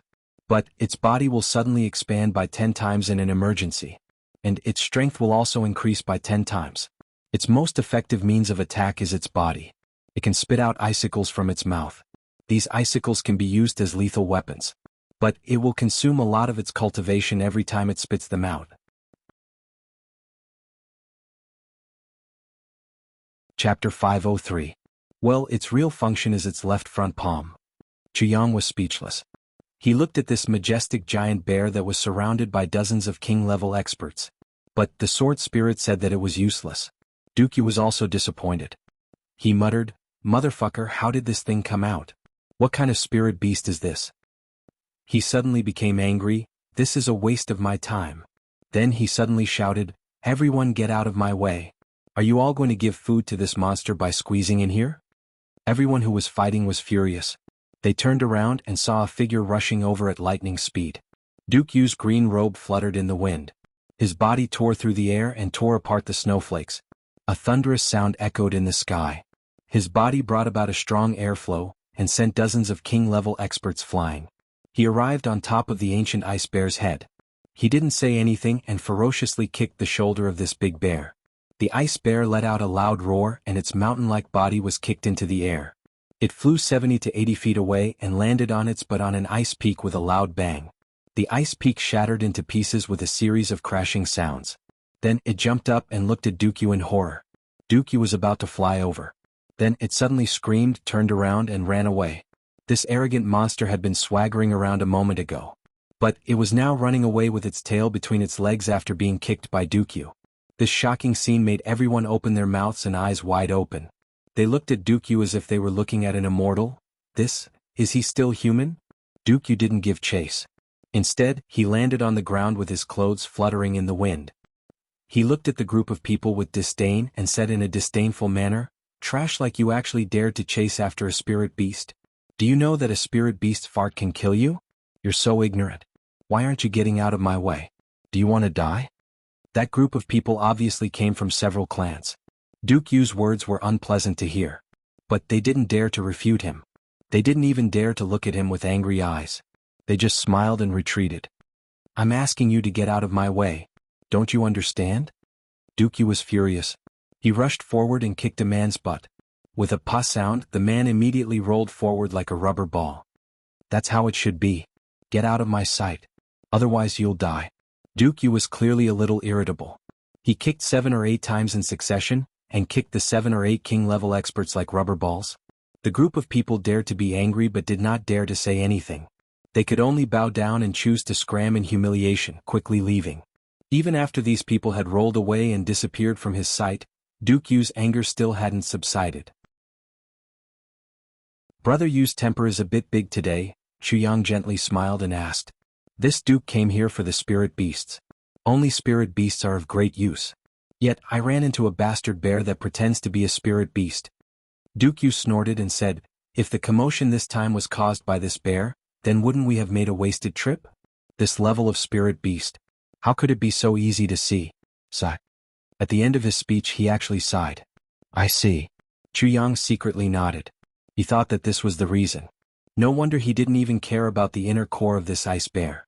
It turned out that he only had one goal, and that was to find a spirit beast. We've seen many spirit beasts before. Most of them were 5th or 7th grade. They weren't very powerful either. Why is this ice bear so tyrannical when it's only 8th grade? Shuo Duxing came forward and asked. How can 7th grade and 8th grade be compared? This is the difference between heaven and earth. Dukyu said angrily, moreover this ice bear is at the peak of 8th grade. It needs a strong opportunity and time to break through to the 8th grade. This is also the reason why I didn't kill it. Chuyang laughed. So, Brother Yu is still waiting for this big guy to break through. In case we can't find a spirit beast, then this ice bear can barely be used after it breaks through, Dukyu said with a gloomy face. While talking, everyone used their movement techniques and set off towards the depths of the wilderness. By nightfall they had already run for thousands of miles. A towering mountain stood in front of them. That's my home. Dukyu stopped his footsteps and looked at the ice peak in a somewhat melancholy manner. His voice carried a trace of nostalgia as he said, I grew up here. I've been here since I can remember. Haha, I don't have parents, relatives, masters or friends. The only thing that has been accompanying me has always been here. This ice peak. Chuyang and Shuo Duxing looked at each other, and saw the shock in each other's eyes. I didn't leave here until I reached the Emperor level. Then I went to the upper 3 heavens. Dukyu sighed as he looked at the familiar scenery of this place. He said in a low voice, I didn't know why other people have parents but I don't. I always felt that it was unfair because of this. But I later found out that other people don't have parents because they are dead, missing, or abandoned. But I don't have any parents at all. Chuyang pondered over these words in his heart. Suddenly he felt extremely shocked.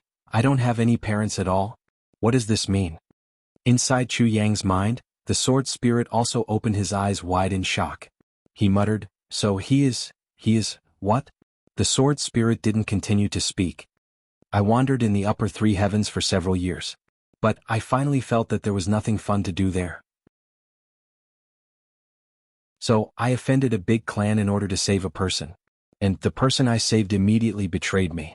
So I was chased down by 3 saint-level experts of that big clan. I was finally caught. Then I was crippled and my aptitude was destroyed. Aha! How can I be a good person? Chuyang and the others were full of amazement. They hadn't expected that this handsome Dukyu of the upper three heavens was the minister of the dark bamboo. And he had such a tragic past. Dukyu forced a smile. His face was full of bitterness. In the face of this icy mountain, his mentality seemed to have suddenly become somewhat weak. They thought that I would die for sure. Unfortunately, I didn't die. Moreover, I escaped. I went through many twists and turns in the upper three heavens. Then I started from scratch. And I arrived here step by step. Then I wandered in the upper three heavens and met Jun Shiju. Dukyu faintly smiled. I lost the bet, so I promised to do something for her. But I must take revenge for what happened in the upper three heavens. Dukyu's green robe fluttered in the wind. He stood in front of the ice peak and insipidly said, "This is my experience. Isn't it monotonous?" "It's not monotonous." Chu Yang took a deep breath and said, "It's very rocky. And it's also very admirable. I can't guarantee that I wouldn't have reached your level if I had encountered your situation. Our physiques are different." Dukyu gently smiled and said, "We have fundamental differences." His green robe fluttered in the wind. Then he insipidly said, "Come with me. I'll fulfill my promise to you and repay my gambling debt." Second update. I'm not in good spirits today. That's all. Enquan gave me a fierce blow. Asterisk asterisk asterisk. The real reason is, I went to learn how to drive this afternoon. I've been trying to get a driver's license for almost a year now. I failed the road test once. So, I'll fail 10 times if I don't pass. Now the instructors of my driving school have started to give me gifts. They call me Grandpa when they see me. But, it's useless. I can't pass the test even if they call me Grandpa. Do you think I can pass the test just because I want to? Motherfucker. Who doesn't want to pass the test? This afternoon I drove my cousin's Mercedes-Benz to practice driving. And I rushed into the flower bed of the development zone. I'm still sweating now. I'm scared. The car is fine. But my cousin doesn't want me to come. So I'm going to sleep first. I'll sweat it out first. Chapter 504. Dukyu floated forward and said indifferently, "Only Chu Yang you can come with me. The rest of you can wait here. After all, I only owe Chu Yang, not you." Asterisk asterisk Baidu search network high quality update asterisk asterisk Chu Yang gestured for Gu Du Xing and the others to wait here for a while. Then he followed Dukyu alone. Gu Du Xing and Dong Wushang looked at each other and saw the understanding in each other's eyes. Luo Kudi and GMO were a little angry. However, Gu Du Xing and Dong Wushang were cold and lonely people. They could understand Dukyu. Although they didn't have the same twists and turns as Dukyu, the two of them had this feeling before. Moreover, one's status and strength also determine one's habits and mood. Therefore Gu Du Xing looked at Dukyu's back with eyes full of understanding, envy and pity. He envied his strength and pitied his loneliness. It was easy for a person at the lowest level to make friends. He could call his friends to play with him all day long. That was because there were too many people like him. But once he had a certain status, the number of true friends would start to decrease. That kind of defense would arise in his heart for no reason. He would subconsciously keep a distance from others. This made the word friend become a natural moat. And a person at the top would only have subordinates and allies left. The word ally also had the word friend in it. But the unfamiliarity and vigilance could sometimes make people feel worse than facing an enemy. If he was a dictator, he could only be lonely. This was also the reason why the emperors of the past could only be called loners. Because their status determined that they would never, ever, have friends. Perhaps they also desired to have friends in their hearts. But in reality they could only be lonely. No one would dare to make friends with such people. Chu Yang was lamenting about this matter in his heart. If one wanted to have both strength and friends, they would have to be like him. They would have to work hard and improve together with their brothers to reach the peak together. This kind of friendship that had become a habit and instinct since young could last forever. Chu Yang decided that no matter what, he couldn't be as lonely as Dukyu. He could feel that Dukyu's emotions were obviously very intense and extreme at this moment. If someone provoked him at this moment, it would definitely be as terrifying as a volcanic eruption. As for Dukyu's emotional fluctuations, it should be because of the sudden appearance of the ancient ice bear, which had aroused his resentment towards the spirit beasts. So, what kind of use would a spirit beast have for Dukyu? No matter what the use was, it was definitely going to be huge, right? Otherwise, Dukyu would not have lost his composure like this. Dukyu had grown up in this place since he was a child. He could kick a peak 8th grade spirit beast more than 30 meters away with a single kick. Could it be that, He had never seen a peak great spirit beast before? Or perhaps, there was no other way? Then how terrifying would a spirit beast be? Was there really such a huge difference in just one level? Chu Yang pondered over these things in his heart. He seemed to have thought of something. Theoretically speaking, there should be a difference of one level. The difference is like the difference between heaven and earth, right? But why wasn't the level difference that big before this? Could it be that spirit beasts had to cultivate the same way as humans? The higher the level, the stricter the hierarchy and the distinctions between the two? He was silent the entire way as he followed Duke Yu into the icy mountain. Duke Yu's green robe fluttered in the wind as he arrived at the foot of the mountain. Chu Yang suddenly discovered that this icy peak was very different from the other peaks. It was actually vertical. Moreover, it was one from top to bottom. Rather than saying that this was a cloud-piercing mountain, it would be better to say that this was an entire piece of ancient mysterious ice. This is my home. Duke Yu clasped his hands behind his back as he stood at the foot of this icy peak. His back was facing Chu Yang. He seemed to have experienced the vicissitudes of life as he lightly said, "You are the first guest in my home after so many years." As he spoke, he shook his sleeves and revealed his clean hands. Then he grabbed a ball of ice and snow from the air and carefully wiped his 10 fingers. With a thought, the whistling ice and snow covered his entire body. Then it dissipated with a bang. Chu Yang had a feeling that the current Duke Yu was much cleaner than before. He actually washed his entire body before entering his home. It could be seen how much he loved this home of his. My home needs to be clean when I enter it and leave it clean when I come out. When I come and go, it must not be tainted with dust. When I come and go, it must not be tainted with dust. Duke Yu softly said, "Only I can enter this place. Even if I get married in the future, only I can enter. Even my wife and children can't enter this home of mine." He gently smiled as if he was filled with helplessness. Then he said, "But now there is one more you." As he spoke, he stretched out his hands and clasped them together in front of his chest. Then he slowly separated them. Suddenly, a pure and holy white light appeared between his hands. The white light flashed and fiercely shone on the ice wall of the icy peak. Then a wave of pure heaven and earth energy suddenly spread out from this ice wall. Chu Yang smelled it and felt comfortable all over. Then a door silently appeared on the ice wall. The inside of the door was filled with gentle white light. This door appeared so naturally, just like this ice mountain. It existed so naturally. Duke Yu's hands hung down as he looked at this door with infinite longing. He gently exhaled and said, "Please come in, Chu Yang."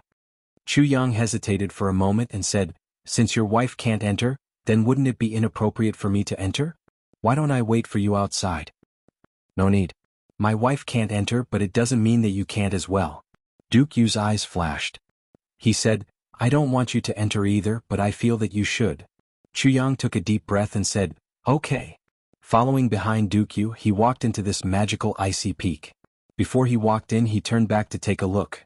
He was looking in the direction where Gu Duxing and the others were, but he only saw the wind and snow all over the sky. He didn't see anything else.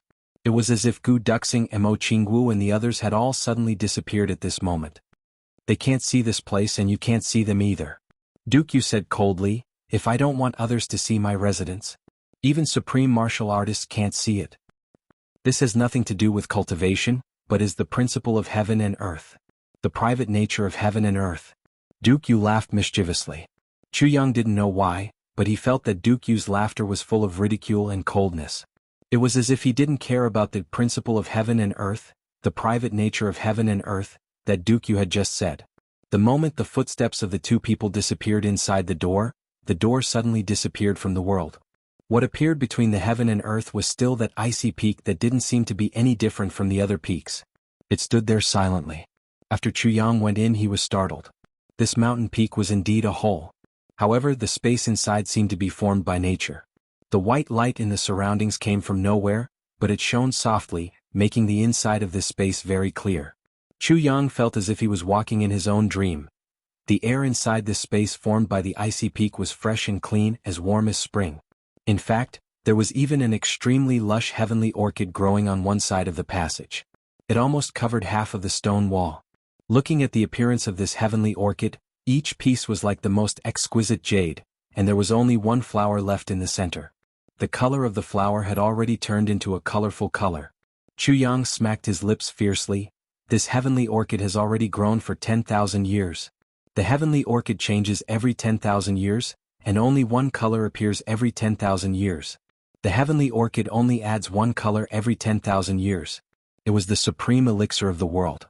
However, this kind of supreme spiritual medicine was completely useless to ordinary people. In fact, it was a deadly poison. Even an emperor-level expert would explode and die after eating one piece of it. It was rumored that the heavenly orchid's petals could solidify one's divine soul forever once one reached the saint level or above. Moreover, one could reincarnate with a complete memory and 30% of one's cultivation if they died after eating the heavenly orchid. Think about it, a saint-level expert would become an infant with a saint-level memory and 30% of one's cultivation, and then cultivate again with this as the most basic foundation. How terrifying would that be? 30% of a saint-level expert's strength would be at least at the monarch level. A person who was bound to die would be able to solidify his divine soul forever if he ate the heavenly orchid and reincarnate. Therefore, this heavenly orchid was the #1 panacea in the world, but it was useless to the living. It was only useful to the dead. In other words, it was only useful to the soul. However, for such a huge function, there were also extremely harsh conditions. And that was, the color of the heavenly orchid must reach 10 colors. Even an immortal wouldn't be able to save it if it had 10 colors. But 10 colors meant that it was 100,000 years old. Who could wait for such a long time? Therefore, it only existed in legends. However, Chu Yang had never imagined that he would see a 10,000-year-old heavenly orchid as soon as he came in. The sword spirit's breathing became hurried like a bellows. He was so excited that his lips trembled. Chu Yang, Sword Lord, this heavenly orchid, you must get your hands on it. This thing is simply too useful for you and me.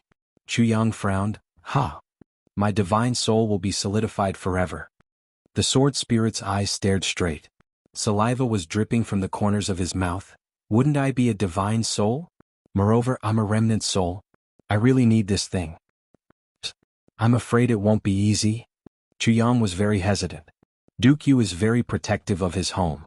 So, he obviously treasures it to the extreme. It would be very difficult for me to take away this 10,000-year-old heavenly orchid from here.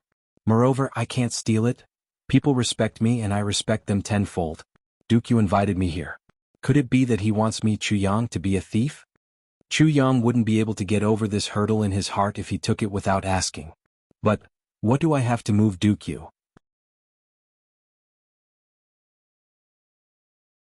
Chapter 505.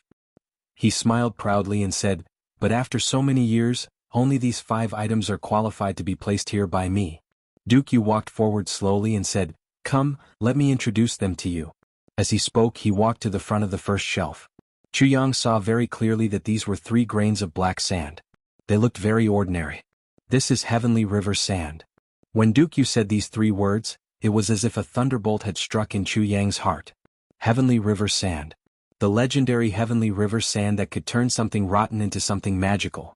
A grain of Milky Way sand could transform a trash that practiced chi reversal into an unparalleled genius. Whether it was his aptitude or his comprehension, it would increase by thousands of times. Heavenly river sand was originally not something that belonged to this world. Instead, it was a treasure left behind by the legendary person who created the heavens. Where it came from was no longer known. But the heavenly river sand's function was not limited to this. The Milky Way sand was something that could turn anything rotten into something magical. If ordinary iron was used to forge a weapon, if a grain of heavenly river sand was added, it could cut through iron like mud. If one was lucky enough to refine a grain of heavenly river sand in his meridians, then no matter how he cultivated, he would not encounter any bottlenecks. But, if one wanted to refine this thing, they would need a supreme opportunity and fate. Without fate, even a supreme martial artist would not be able to refine it. And Duke Yu actually had 3 grains here. There were originally 4 grains of this thing, but I had refined 1 before. So it became 3 grains. That's why I was able to make a comeback in a very short time after being crippled. Duke Yu looked at Chu Yang and smiled. He said, when I refined this thing I was only 3 years old. I understand. Chu Yang suddenly realized. Yes, you understood half of it. Chu Yang did not say what he understood, but Duke Yu directly said that he only understood half of it, and his tone was very certain. But what is the other half? Chu Yang asked. You only understood that refining this heavenly river sand requires a red heart without any distracting thoughts. But you did not know that it not only requires a red heart, but also an innate spirit. Duke Yu said lightly, For example, someone like me. So, that's how it is. Chuyang suddenly realized. He lost interest in this plaything. Good stuff, this is a good stuff. No wonder Dukyu was able to refine it so quickly. However, this thing was useless to Chuyang. After all, not everyone had the same background as Dukyu. Chi-Xen was easy to find, but an innate spiritual body like Dukyu was even harder to find than the heavenly river sand. It seems like you're not interested. Dukyu smiled and walked to the second shelf. This is purple crystal jade essence. It's one of the lesser things I have here, but it's a treasure of this layer of heaven. It's very hard to find. Purple crystal jade essence. These words made Chu Yang's heart skip a beat. Wasn't his identity jade token the purple crystal jade essence? Stepping forward to take a closer look, he held it in his hand. Regardless of whether it was the color or the feel of it, it was exactly the same as his own piece of purple crystal jade essence. Furthermore, when he recalled the shape of the jade token, it seemed to be able to merge with the one in front of him. It was as if they were originally a single entity. This seems to be missing a piece. It feels a little incomplete, Chuyang said tentatively. Your eyesight is really good. Speaking of which, there's a story behind this piece of purple crystal jade essence. Dukyu smiled. There was a trace of nostalgia in his eyes. There was even a bit of warmth. Back then, when I was traveling in the upper three heavens, a family happened to buy a piece of heavenly crystal stone. They spent a huge sum of money. At that time, there were a few other people and I who were bidding for it. However, it was won by that guy. I didn't have enough money with me, and I wasn't willing to use treasures to exchange for it. Then, I had a chance to drink with that person at the same table. We got along very well. He then invited me to see the heavenly crystal stone with my own eyes. At that time, I was also very curious about that stone, so I went. You must know that once a heavenly crystal stone is cut open, it's either purple crystal, blue crystal, or white crystal inside. Before it's opened, no one can see it. Although I had some confidence that the heavenly crystal stone could contain something good, I didn't dare to be sure. So, I followed to verify my own eyesight. In the end, when it was cut open, it turned out to be a big piece of variegated purple crystal. That old man was very depressed. Dukyu recalled the events of that year and smiled very happily, but when it reached that level, I sensed that there was a very restrained aura of treasure inside. So, I suggested that he use the crystal grinding hand to grind out the variegated purple crystal. He listened to my advice. After he finished grinding, he actually took out a piece of rare purple crystal jade essence from inside. It's this piece. Dukyu said. In order to thank me, he divided this piece of purple crystal jade essence into 2 pieces, and gave me half of it. At that time, his granddaughter was about to get married, and his great-grandson was about to be born. So, he made his half into 2 pieces of jade. 2 pieces of jade. Chu Yang's heart beat like a drum. In that instant, he felt that his eyes were a little blurry. That old man then asked me to carve a name on those 2 pieces of jade. 1 piece was prepared for his great-grandson, and the other piece was prepared for his great-grandson. I still remember that I used my supreme martial arts and martial saint strength to carve a word on the inside of the jade essence without damaging the surface of these 2 pieces of jade. What word? Chuyang asked anxiously. I've carved the word Yang on one of the pieces and the word Chu on the other piece. Dukyu smiled in a carefree manner. Chu Yang's whole body trembled. The secret of his identity jade had finally been unintentionally solved today. It was a gift from his grandfather, and the word on it was actually carved by Dukyu himself. What's wrong with this world? What kind of topsy-turvy world is this? Chu Yang grumbled in his heart, but his eyes couldn't help but heat up a little. Of course, at that old man's request, I also spent some money to set up a restriction. At that time, I once jokingly said, "Old man, I can carve this word today. In the future, when your child is born, you can drip the blood from the tip of the baby's tongue onto this piece of jade, and it can be combined with the surname of the child. After 5 years, the connection will slowly become stronger and stronger. With my restriction, you won't be able to lose your child even if you want to." Dukyu laughed heartily. Obviously, he remembered the strange expression on his old friend's face back then, and he quickly came to his senses. It's no wonder. That old man was wholeheartedly waiting for his great-grandson to come back, and this guy actually cursed him to lose his child. This was such a spoilsport. Chu Yang's lips twitched a few times, and he bitterly raised his head to look at this super crow mouth.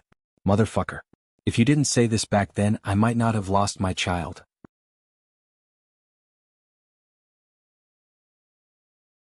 Chapter 506. Not long after that incident, I was besieged and attacked. That elder brother of mine was seriously injured in order to help me. Even his clan was almost destroyed. There was a nostalgic look on Dukyu's face as he said, "This piece of purple crystal jade essence isn't much of a treasure. However, the reason why I placed it here is because, in the entire heavens only one person helped me back then." Baidu search network's high-quality updates the fastest ***. I kept it here as a sign of friendship, Dukyu said slowly. So that's how it is. Chu Yang's throat was dry. He felt that he wouldn't say anything else today. He kept repeating this sentence over and over again, so that's how it is. Too unexpected. Too amazing. It's a miracle. Looking at this guy's young face, he seemed to be less than 30 years old. I didn't expect him to have lived for so many years. Motherfucker, great-grandson? Didn't that mean that this guy was actually from my great-grandfather's generation? Brother Yu? Chu Yang laughed dryly. Dukyu looked at him with a puzzled expression. You want this? No. Brother Yu, cough cough. Brother Yu. Brother Yu. Chu Yang repeatedly called out Brother Yu a few times. He thought in his heart, motherfucker, I can even take advantage of this form of address. Calling him a few more times is better than being forced to call him Grandpa Yu later, right? Motherfucker, what is this? What is it? Dukyu was puzzled. Cough cough. Brother Yu, what I mean is, Brother Yu, haven't you gone back to take a look for so many years? Chu Yang asked casually. I want to go back and take a look, but my current cultivation is not enough. Dukyu sighed. If I go back, I'm afraid that I'll implicate my elder brother's clan and cause its destruction.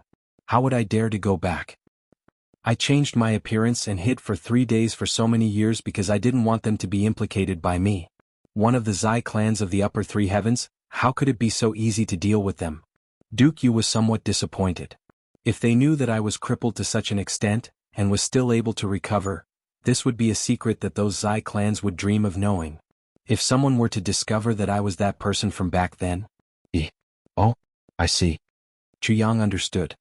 He didn't expect that such a carefree person like Dukyu would be so meticulous when it came to thinking for others. It's a pity that I haven't been able to see my elder brother all these years. I do miss him a little. Dukyu's thoughts wandered.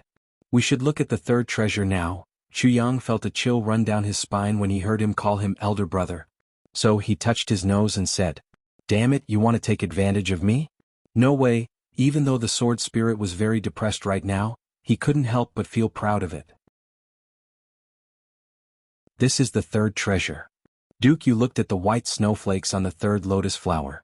His voice was heated as he said, But this thing, I can't give it to you even if you want it. I have a great use for it. I want to keep it. When I reach the bottleneck of the Supreme Being realm, I will use this thing to break through to the Supreme Being realm in one go. He took a deep look at the snow-white snowflakes and said, This is a snowflake that reaches the heavens. It only has one use and that is to break through. All right then. Chu Yang spread out his hands. Since you don't want to give it to me, what's the point of talking about it? Next one. Chu Yang really wasn't interested in this snowflake. Because this thing was used to break through to the Supreme Being realm. How long would it take for him to break through to the Supreme Being realm? Even though this thing could be kept in Dukyu's hands, it would probably fuse with his body before he could store it in the tribulation space. And this thing could help a saint-level cultivator break through to the Supreme Being realm. How much energy would it contain? Even the sword spirit wouldn't be able to extract the energy before he exploded and died. In that case, he would become the first tribulation sword master in history to die of greed. The fourth one is the real gift I prepared for you. Dukyu smiled and said, This is a piece of sun and moon ointment. He smiled and said, I promised you purple crystal core at first, but I really don't have that thing here. I wanted to replace it with purple crystal jade essence. Even though it's much more precious than purple crystal core, it's the least valuable thing in my treasury. But when it came to it, I realized that I still couldn't bear to give it to you, because it's a favor. Dukyu looked at that piece of purple crystal jade essence. His eyes were full of deep emotions. He slowly said, So I can only give you this piece of sun and moon ointment. I've really taken advantage of you. Chu Yang smiled bitterly. He felt dizzy and disoriented about this huge favor that had fallen from the sky. The tribulation sword was already rolling in excitement when the sun and moon ointment returned to his body. It can also be considered as repayment for the mysterious jade ice crystal and mysterious yang jade that you gave me. Dukyu smiled and said, You're really good at doing business. The mysterious jade ice crystal and mysterious yang jade can't be compared to the sun and moon ointment in terms of value. But I have no use for the sun and moon ointment. And those two things are exactly what I need urgently but can't find. He laughed and said, when a person is hungry, he can use 500 kilograms of gold to exchange for a steamed bun. It depends on the situation at that time. 500 kilograms of gold can't buy a life, but a steamed bun can save a life. This is the principle. He tilted his head and looked at Chu Yang. Tell me, is it worth it to exchange a steamed bun for gold? It's worth it. Chu Yang smiled calmly and said, no matter what, I've taken advantage of you today. Except for the purple crystal jade essence, the other 4 things in this treasury are all my family's property. They've existed since I was born. Duke, you laughed. It can be considered as a gift from my ancestors. Now that I've given it to someone, I don't know if those dead people will crawl out of their graves to settle accounts with me. He took down the sun and moon ointment as he said this, and handed it to Chu Yang. He was really free and easy. He didn't even look reluctant to part with it. It was as if he had thrown out a piece of trash. Chu Yang also smiled and said, since that's the case, I really need it. I won't stand on ceremony. He kept the sun and moon ointment. The sun and moon ointment, as its name implied, was a kind of strange energy that was formed by the fusion of the essence of the sun and the moon in the sky. After countless years of condensation, the essence of the sun and the moon converged in one place. It was as soft as cotton and as light as nothing. This kind of thing was especially useful for sabers and swords. Any saber or sword, as long as a little of it was smeared on it, it would be nourished by the blood and slowly develop spiritual intelligence. Although this was a long process, it was a peerless function that nothing else could replace. What was the difference between a weapon that had its own spiritual intelligence and an ordinary divine weapon? It couldn't even be compared. Moreover, the weapon that had been smeared with the sun and moon ointment would have the ability to remember. No matter how damaged the weapon was, it would automatically recover to its best state. And this was the function that the Calamity Sword lacked. As long as the sun and moon ointment was melted into the Calamity Sword, then the divine weapons that the Calamity Sword created in the future would also have this ability. Indestructible. The returning Dantian sword spirit took a deep breath and muttered, it seems that the world has changed. The previous masters of the Calamity Sword didn't get such a good thing. But all the good things in this generation have automatically returned to the Calamity Sword. I've fulfilled my promise to you. And it seems that you're very satisfied with it. Dooku smiled and said, now it's time for the bet. Heavenly Orchid. Heavenly Orchid. Heavenly Orchid. Heavenly Orchid.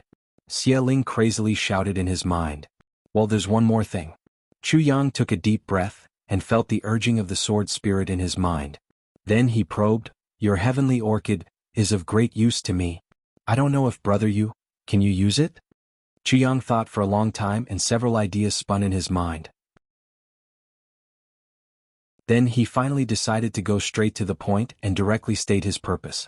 After all, he would be the one to suffer losses if he played with Dooku. Heavenly Orchid? Dooku suddenly turned around and looked at Chu Yang's face with his sharp eyes. You want the Heavenly Orchid?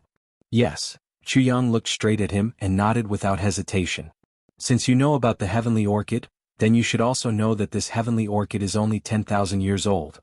Dooku looked at him in a scrutinizing manner, and a 10,000-year-old Heavenly Orchid is an extremely toxic poison. It doesn't have the least bit of use. So what do you want it for? As for what I want it for, I can't tell you, Chu Yang calmly said, but I do want it. And it's of great use. Dooku sneered and said, I promised you the purple crystal core, but I gave you the sun and moon ointment. You gave me the yin and yang jades, but I gave you an entire white crystal mine. King of Hell Chu, I don't owe you anything. So why should I give you the heavenly orchid? But I don't know what you want. I can exchange it with you if I can. Chu Yang said carefully. Ah, what do I want? Dooku suddenly burst into mournful laughter. His laughter reverberated in this sealed space for a long time. Then he looked at Chu Yang with his cold eyes and said, I've told you so much. Do you know my origin? Do you know the origin of this icy peak? Do you know the origin of the NI? Heavenly Orchid? I don't know. You don't know anything. But you want the Heavenly Orchid from me? Dooku laughed. The ignorant are fearless. I dare to ask for it because I don't know. Chu Yang insipidly said, I'm afraid that I wouldn't even have the courage to open my mouth if I knew these things that you've said. Brother, your laughter is too loud. It's making my ears feel uncomfortable. Duke Yu's eyes flashed. He snorted. He naturally understood what Chu Yang meant by, "Your laughter is too loud. It's making my ears feel uncomfortable." 10,000 years ago, there was a peerless genius who integrated the heavenly layer. But he exterminated 5 races of the clan. Duke Yu's eyes flashed with a mysterious light. He said, "This icy peak is the only heritage left behind by a certain race of the clan 10,000 years ago. In order to prevent the extinction of their bloodline, they exhausted the strength of the entire clan to preserve this heritage. The treasures inside this place are the remnants of the clan from 10,000 years ago. This heavenly orchid is a young plant from 10,000 years ago," he said heavily, "and this duke 10,000 years ago was just an embryo in this space. I didn't have the help of any of my clansmen. I only relied on the strength of this heritage. And it took me 10,000 years to become a reincarnated human. There are 2 things. The first is to ask for monthly votes. I will continue to write. The fourth is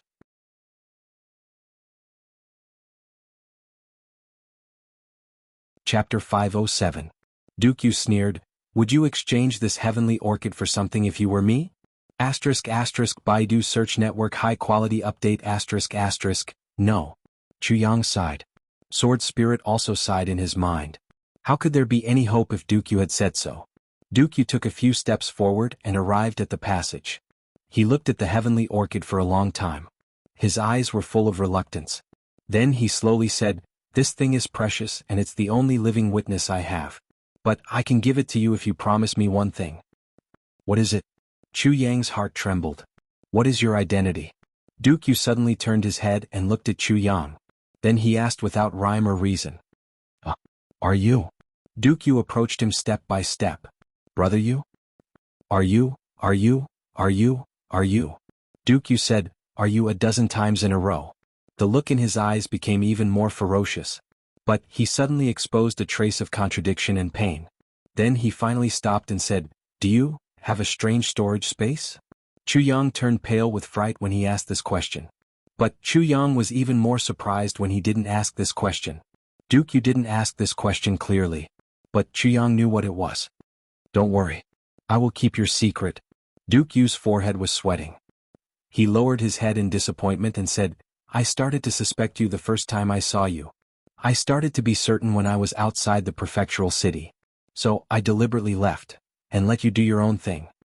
Diwu Qingro came to look for me 3 days before you arrived." Duke Yu gently smiled. But his smile was full of complexity. "So I was half certain when I saw your cultivation when you came up. You plundered treasures and strange metals all the way here. So I was basically certain." Duke Yu clasped his hands behind his back and laughed mischievously. There was a hint of self-mockery in his laughter as he said, "Therefore I originally wanted to find 2 purple crystal cores for you. However, I changed my mind and gave you the sun and moon ointment instead. Now do you understand what I mean?" Duke Yu tilted his head and looked at Chu Yang. Chu Yang took a deep breath. He felt that his thoughts were somewhat flustered. But he forced himself to calm down. Then he said in a low and deep voice, "Duke Yu is indeed worthy of being called Duke Yu. Don't worry. No one in this world can link you to these clues apart from me and the big ruling clans of the upper 3 heavens. As for the hegemon clans, you don't have to worry about them for now.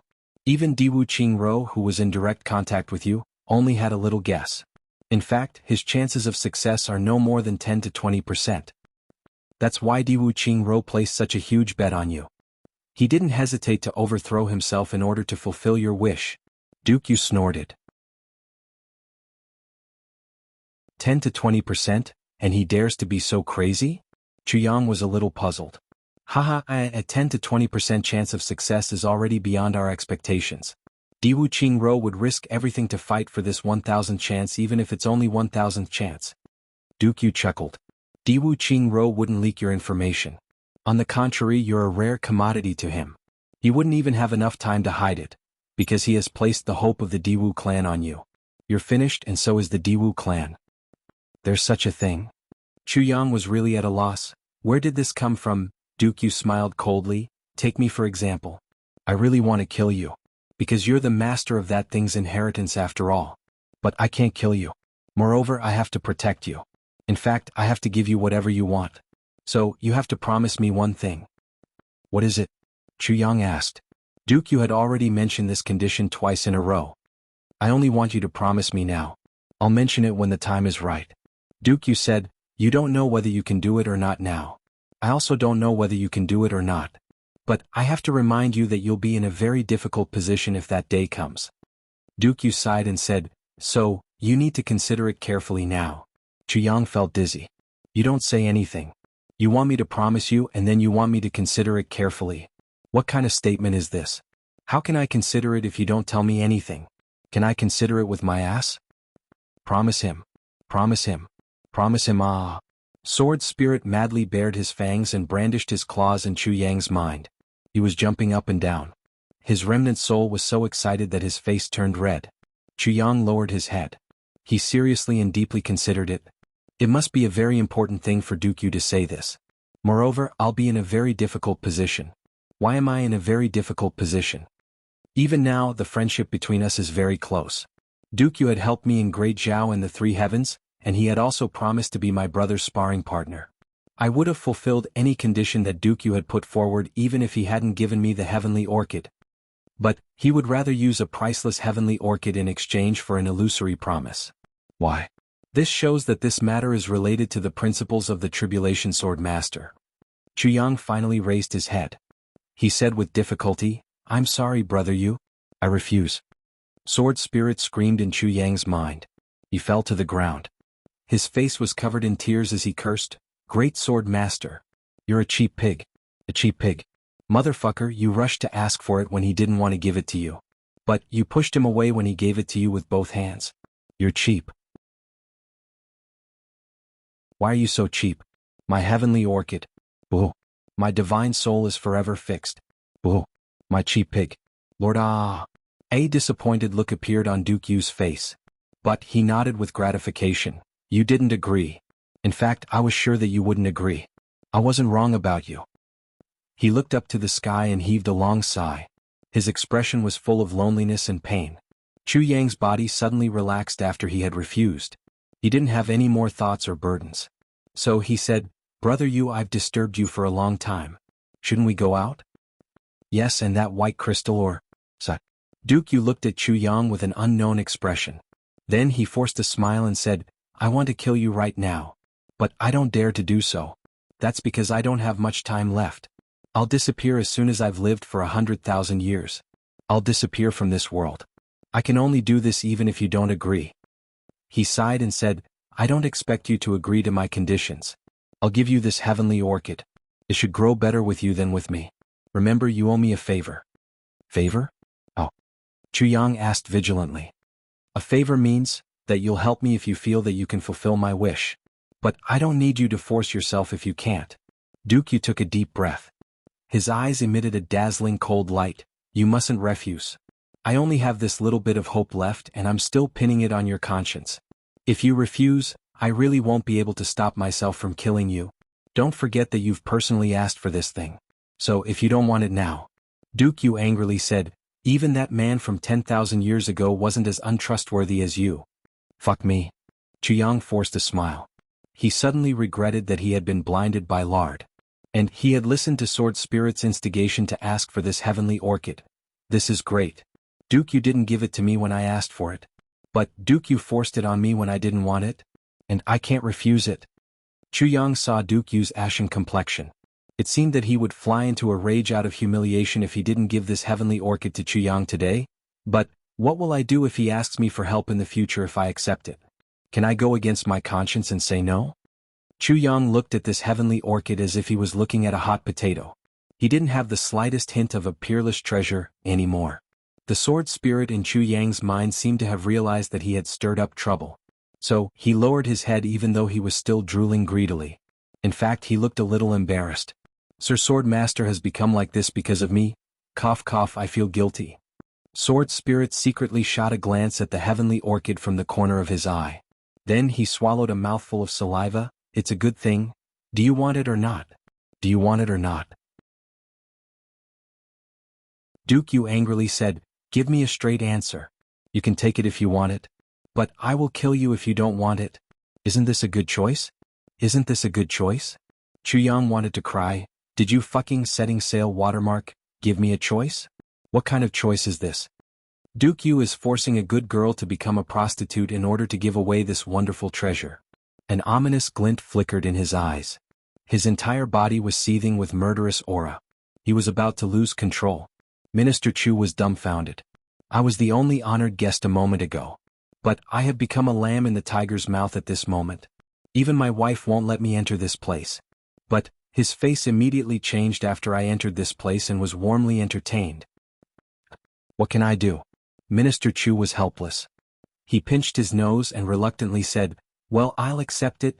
Young Master Chu wanted to cry as soon as he said this. How can I be so depressed after receiving someone else's treasure? What's going on here? It's obvious that I've been longing for that heavenly orchid.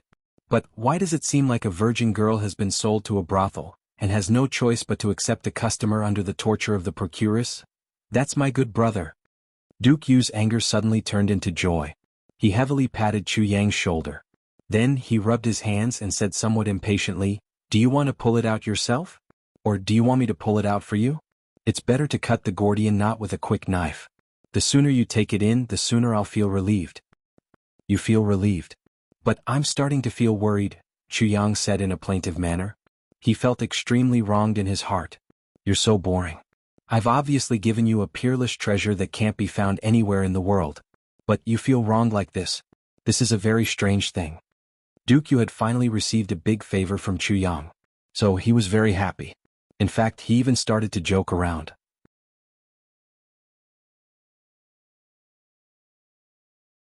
Chapter 508.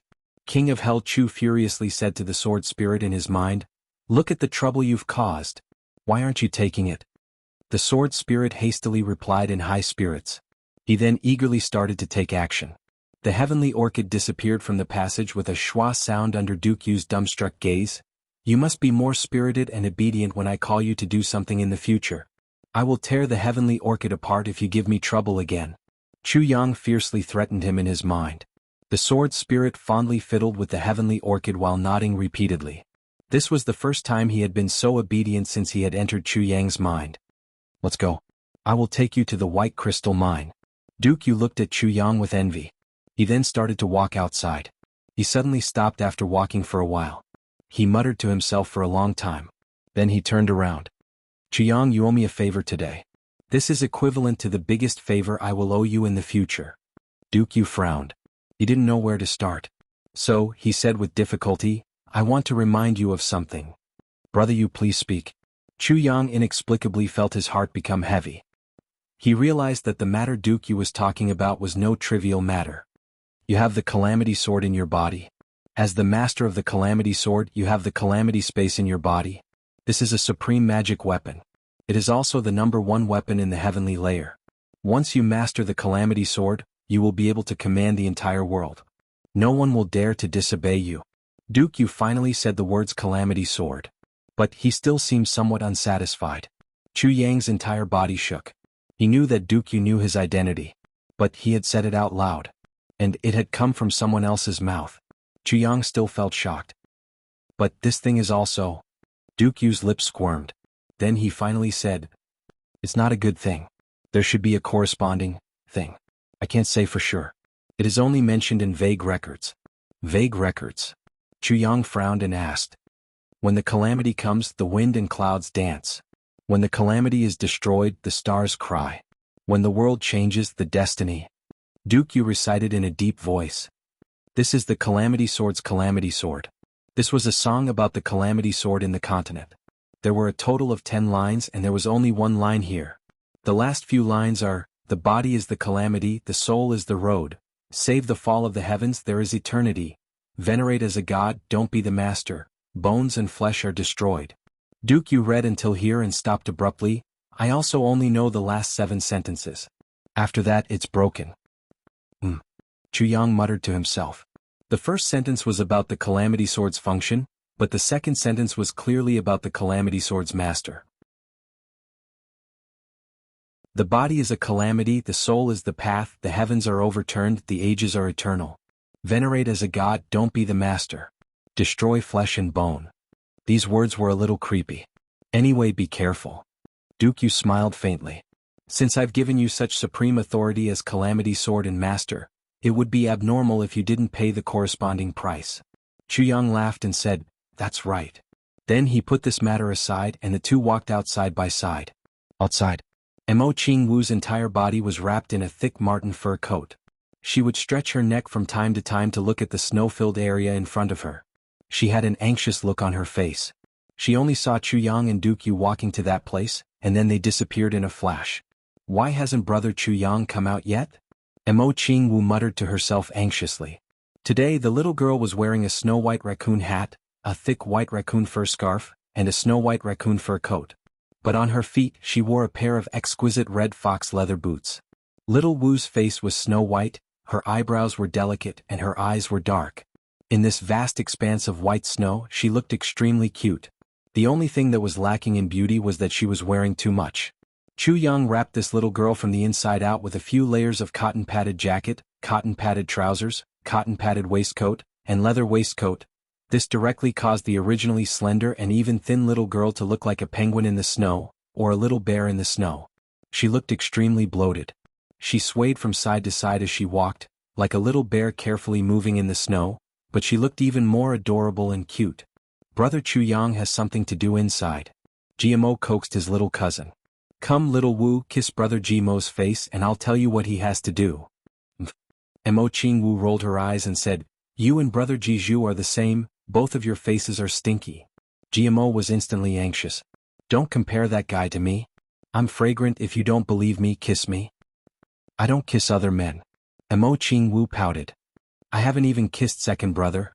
As she said that, she rolled her eyes at Jiamo, implying, let alone you?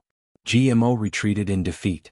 Gu Duxing and Dong Wushang pushed him aside and scolded, What's the point of bullying a little girl? Move aside. Jiamo retreated unhappily, and walked to the front of the group with Luo Kadi blocking the wind.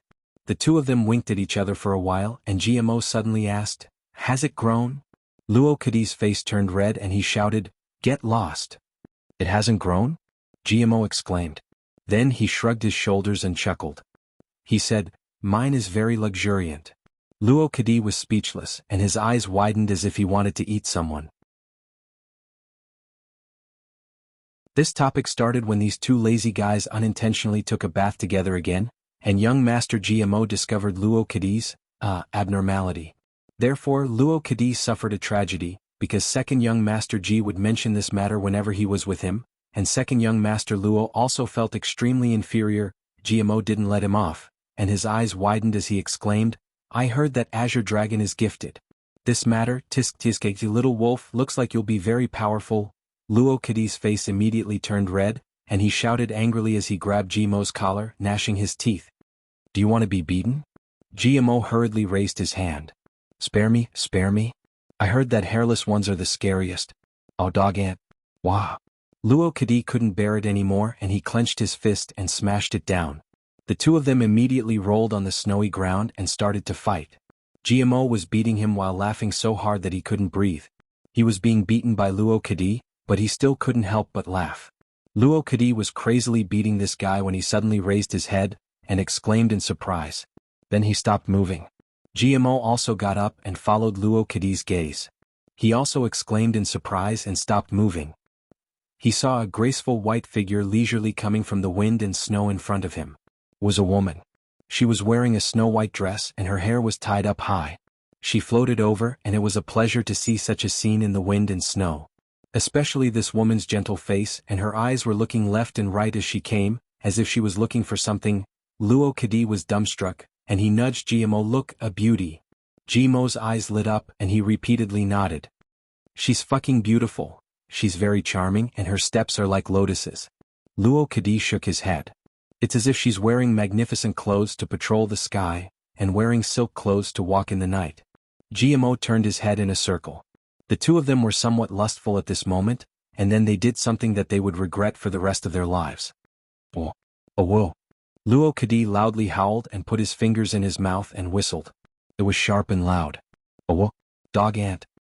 Jiamo jumped up and down and put his fingers in his mouth at the same time. Then a whistle that was even sharper than Luo Kadi's whistle sounded. The woman in white heard the whistle from afar, and was about to walk towards the icy peak. However, she changed her direction and walked towards the two of them.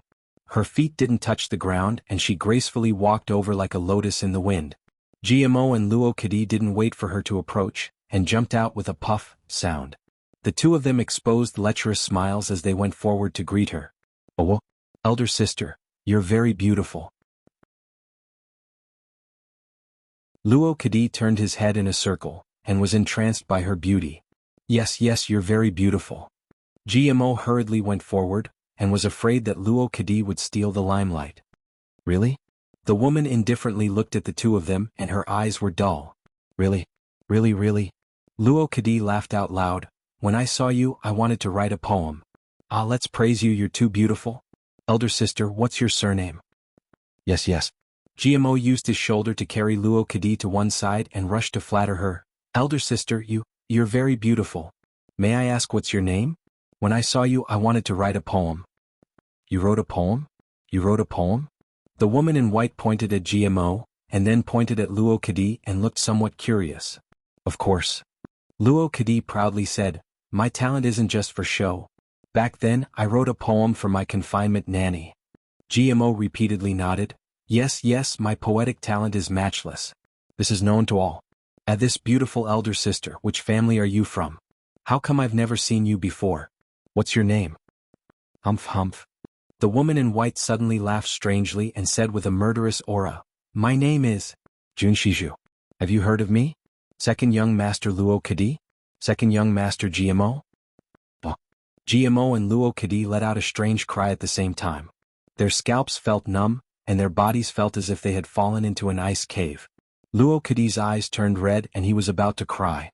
"My God, how did I tease this god of death by teasing a beauty? This is really, an old man is hanging himself. He has lived too long." Jun Shiju was the overlord of the dark bamboo. She usually wore a black robe and a black veil over her face. Basically, no one had seen her true appearance for 3 days. Even some old monsters knew about it, but no one dared to say it. How many days had it been since GMO and Luo Kadi had wandered the Jianghu? They had only seen Jun Shiju once or twice.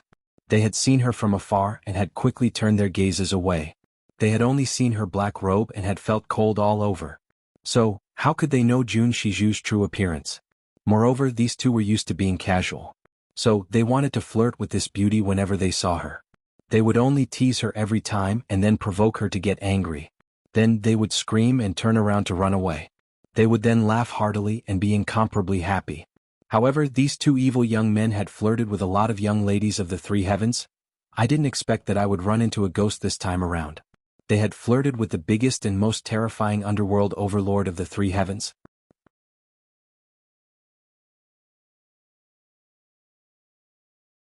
Chapter 509.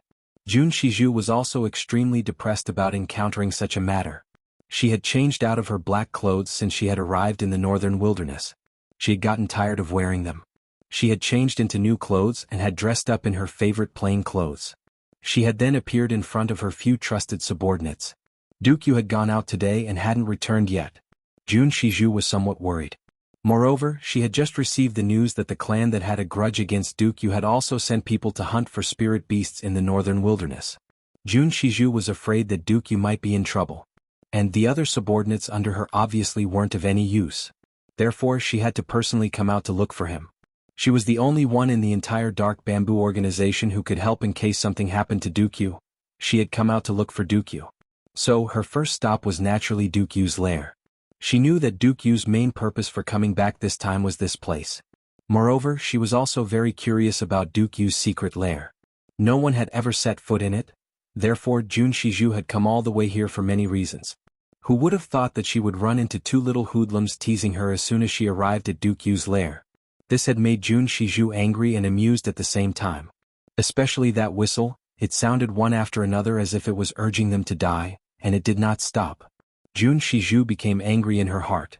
She wanted to teach them a lesson. But she came over to take a look and found that they were acquaintances. They were the husbands of the two big clans of the three heavens. Jun Shiju had wanted to scare them off with a glare. But she hadn't even gotten the time to open her mouth when these two well-known mischievous guys had begun to blow their own trumpet. They had even started to flirt with each other. They are writing chapters and poems? Jun Shiju gloomily looked at the two of them. Luo Kadi, do you know how to write chapters? GMO, do you know how to write poems? Luo Kadi and GMO trembled in an instant. Luo Kadi wiped his sweat. His head was steaming hot in such a cold weather. He cut a sorry figure. June? Yeah, yeah, yeah, yeah, yeah. June, forgive me. Cough, cough, cough. We were also, just joking, joking. Luo Kadi wiped his sweat under Jun Shiju's increasingly cold gaze. The more he spoke, the more powerless he became. In the end, he couldn't continue. Don't be angry, monarch. Don't be angry, monarch. Don't be angry. This. GMO rolled his eyes. Everyone loves beauty. This, what are you talking about? Jun Shiju got angry in an instant. She flew over and lifted Luo Kadi up. Then she punched second young Master Luo's lower abdomen with a puff sound. She then kicked second young Master Luo to the ground. Then she stepped on his chest and asked with a ferocious look on her face, "Have you seen Dukyu?" Luo Kadi and GMO looked at each other. They immediately felt relieved. Yes. Where? He's inside. He hasn't come out yet. We're waiting for him here. The two of them rushed to answer. This woman was too scary. Is it here? Jun Shiju heaved a sigh of relief. It was good that nothing had happened. When he turned around and saw the two fellows, he was instantly enraged. Jun Shiju wasn't in a hurry since Dukyu was fine. So, she simply waited here for him to come out. She also wanted to teach these two fellows a lesson for taking liberties with women. She kicked second young Master Luo's body with a bang sound. He screamed like a pig being slaughtered. Luo Kadi, write a chapter for me. Hurry up. Don't you know how to write? You can even write a chapter for Aunt Guan. You're quite capable, you. Luo Kadi's face looked bitter. Minister Jun, this, quickly write. Jun Shiju angrily said, someone else will write a chapter for second young Master Luo if I don't see a complete chapter today. Moreover, it will be a sacrifice. Luo Kadi was complaining in his heart. His chest had been stepped on, and it felt as if an entire mountain was pressing down on him. He couldn't even move his fingers. He helplessly rolled his eyes and called out for help. Third brother, help me write an article. GMO slowly turned around. He was preparing to run away. But he was fixed in place by Luo Kadi's words. He lifted his foot and got stuck in the air. This bastard. I'm about to escape. Aren't you pulling me down with you? I almost forgot. GMO, can you compose a poem? Jun Shiju squinted at GMO. You have 3 steps to compose a poem. I will ask Luo Kadi to write a sacrifice for you if you can't do it. GMO screamed and jumped up. He then burst into tears and said, Luo Kadi, you bastard. I'm going to die because of you. Luo Kadi was lying on the ground. He rolled his eyes up and down. GMO, you go first. Jun Shiju was so angry that she couldn't take it out on Luo Kadi. So, the tip of her foot rubbed on Luo Kadi's chest. Luo Kadi's entire body trembled in an instant. Then he shouted, Third brother, quickly compose a poem. GMO spread out his hands. He was so miserable that he wanted to cry. I wouldn't have written a poem if I could compose a poem, right? Quickly write. Jun Shiju's complexion changed. The coldness in her eyes became even denser. Are you taking liberties with me? Do you think I'm so easy to take liberties with? GMO burst into tears. We didn't know that it was you. Cut the crap. Jun Shiju's murderous aura burst out. I'll compose a poem. I'll compose a poem. GMO stood stiffly. He frowned and racked his brains. It's snowing heavily, in the sky, and fluttering. He unconsciously took a step forward and recited the second sentence. The moon's great mountain whitens my waist. Peef. Luo Kadi's body trembled as he heard these 2 sentences. His face also turned red. It was rare for him to laugh even though he was being stepped on like this. You're still laughing? Jun Shiju looked at him in astonishment. Second young Master Luo, you're very courageous. You're not afraid of death, ah. Luo Kadi's eyes turned white. I can't help it, how can this be called a fucking poem? Second Master Ji finally stuttered and recited the 3rd sentence at this time. To compose a poem in such a cold weather. He scratched his ears and cheeks and thought for a long time. Then he said, it's not bad. He then jumped up and down. Wahaha, finished? It's snowing heavily in the sky and the moon's great mountain whitens my waist. To compose a poem in such a cold weather, isn't it bad? Jun Shiju twisted her slender eyebrows. What kind of bullshit is this? You only said that you want to compose a poem. You didn't say anything about the standard. GMO straightened his neck and argued with reason. He could not argue. After all, he would die if Jun Shizhu insisted that he compose another poem. This poem is the most rhyming poem I've ever composed since I was born. Fine. Jun Shizhu waved her hand. Get lost. I'll make your G clan prepare for a funeral if I see you taking liberties with a woman again. GMO nodded and bowed. Yes, yes. But I'm already taken. I was very good. I won't do it again. The key point is that Luo Kudi is a rogue. He covered his head and fled like a rat. It was panicked like a stray dog and busy like a fish escaping the net. GMO, you pig. Luo Kudi miserably lay on the ground and cursed loudly. He pounded the ground with his hands. He was extremely indignant. It's your turn. Jun Shizhu looked at Luo Kudi and spoke in a cold voice. Let me see your talent. Luo Kudi was so distressed that he wanted to die. Minister Jun, why don't you beat me up? Cut the crap. A cold light flashed, and a long sword was inserted into Luo Kudi's crotch with a schwa sound. It penetrated his clothes and plunged into the snow below him. The sword's body swayed and emitted a cold light. Ice cold. Luo Kudi's entire body shivered, and his hair stood on end. He could feel that the sword was slowly swaying in contact with his crotch, and his soul had flown out of his body. He suddenly felt that the watermark of setting sail was rushing to the front and back of his body. Spare my life. Second young master Luo shivered. Your Luo clan will have to rely on your elder brother Luo Kuwu to carry on your ancestral line if you don't write a poem. Jun Shizhu insipidly said. All right. Luo Kudi readily agreed. Then he frowned and pondered. Title, Praise the Great Snow. Luo Kudi gasped for breath. Can you let me stand up?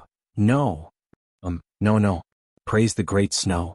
Praise the great snow. Luo Kudi's face was sullen. It seemed as if he had lost his parents. Luo Kudi obviously wanted to learn from Mo's praise of the great snow.